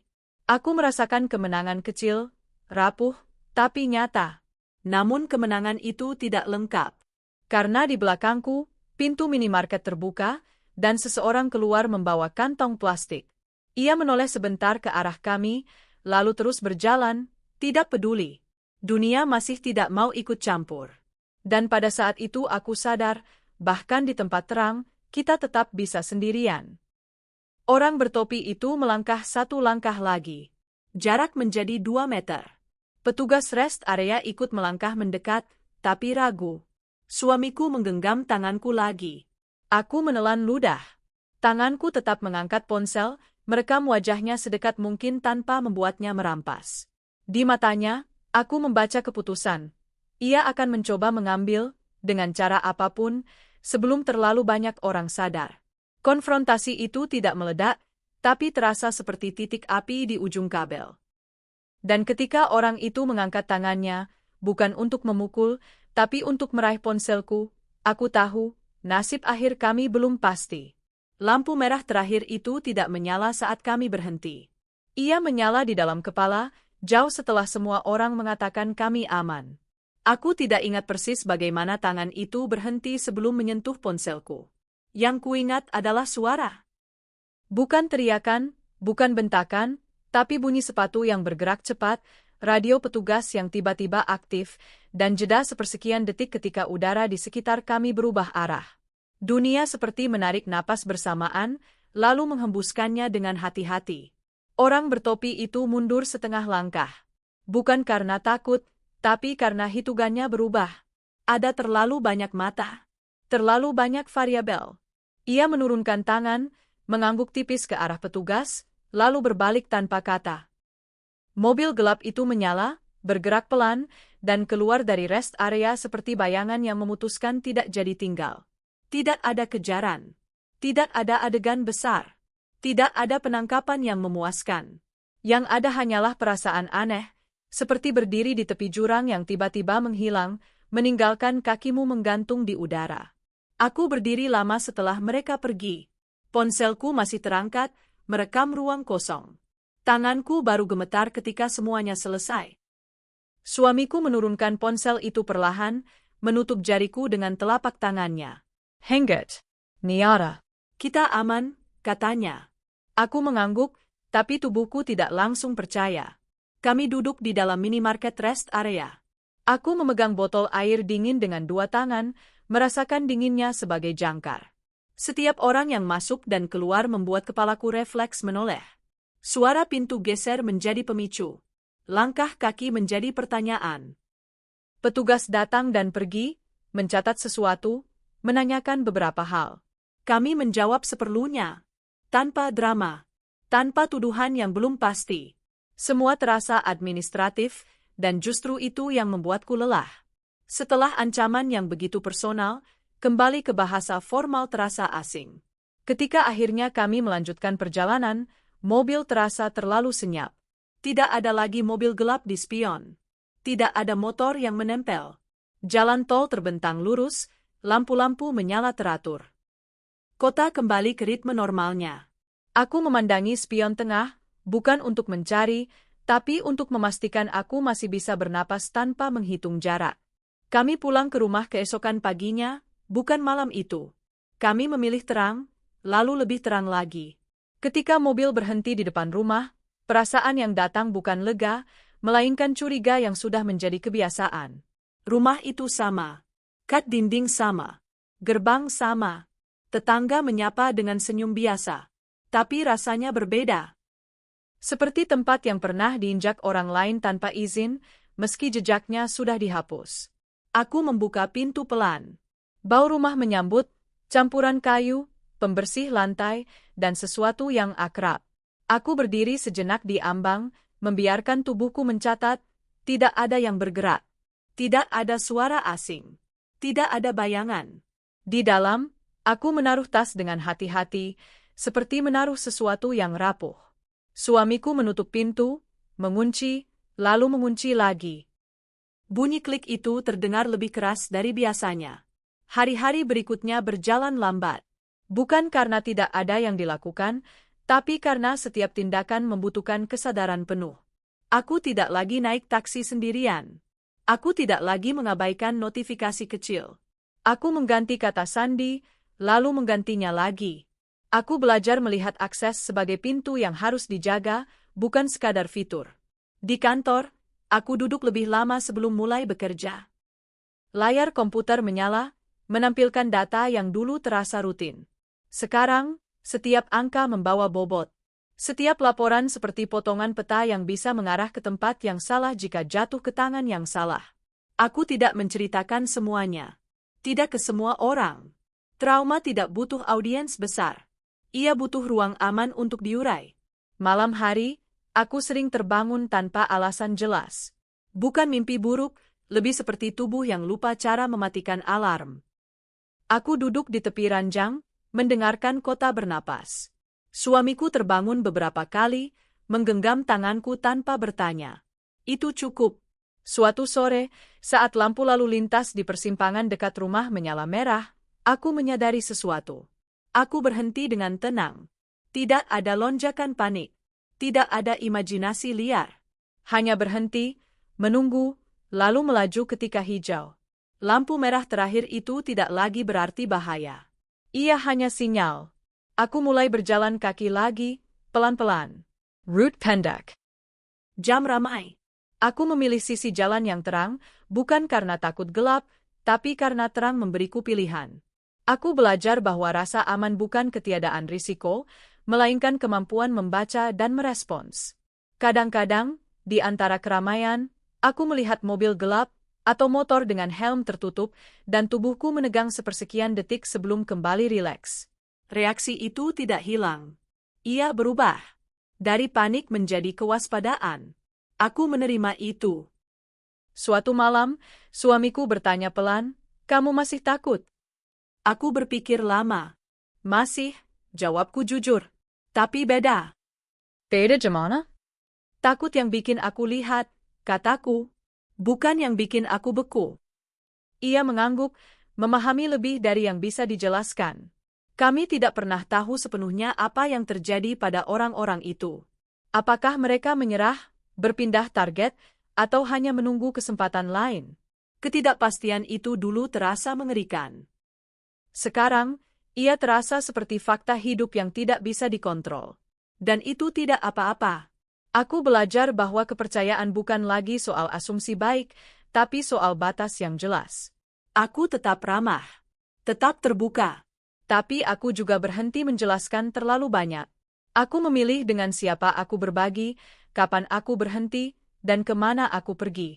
Kota ini sama. Jalanannya sama. Lampu-lampunya sama. Tapi aku tidak lagi berjalan di dalamnya sebagai penumpang pasif. Aku hadir. Pada suatu pagi, saat matahari naik di antara gedung-gedung dan klakson terdengar seperti biasa, aku tersenyum kecil, bukan karena semuanya aman, tapi karena aku tahu caraku bertahan telah berubah. Hidup tidak pernah menjanjikan keselamatan mutlak, tapi ia memberi kita pilihan untuk sadar. Dan setelah lampu merah terakhir itu, aku memilih berjalan dengan mata terbuka.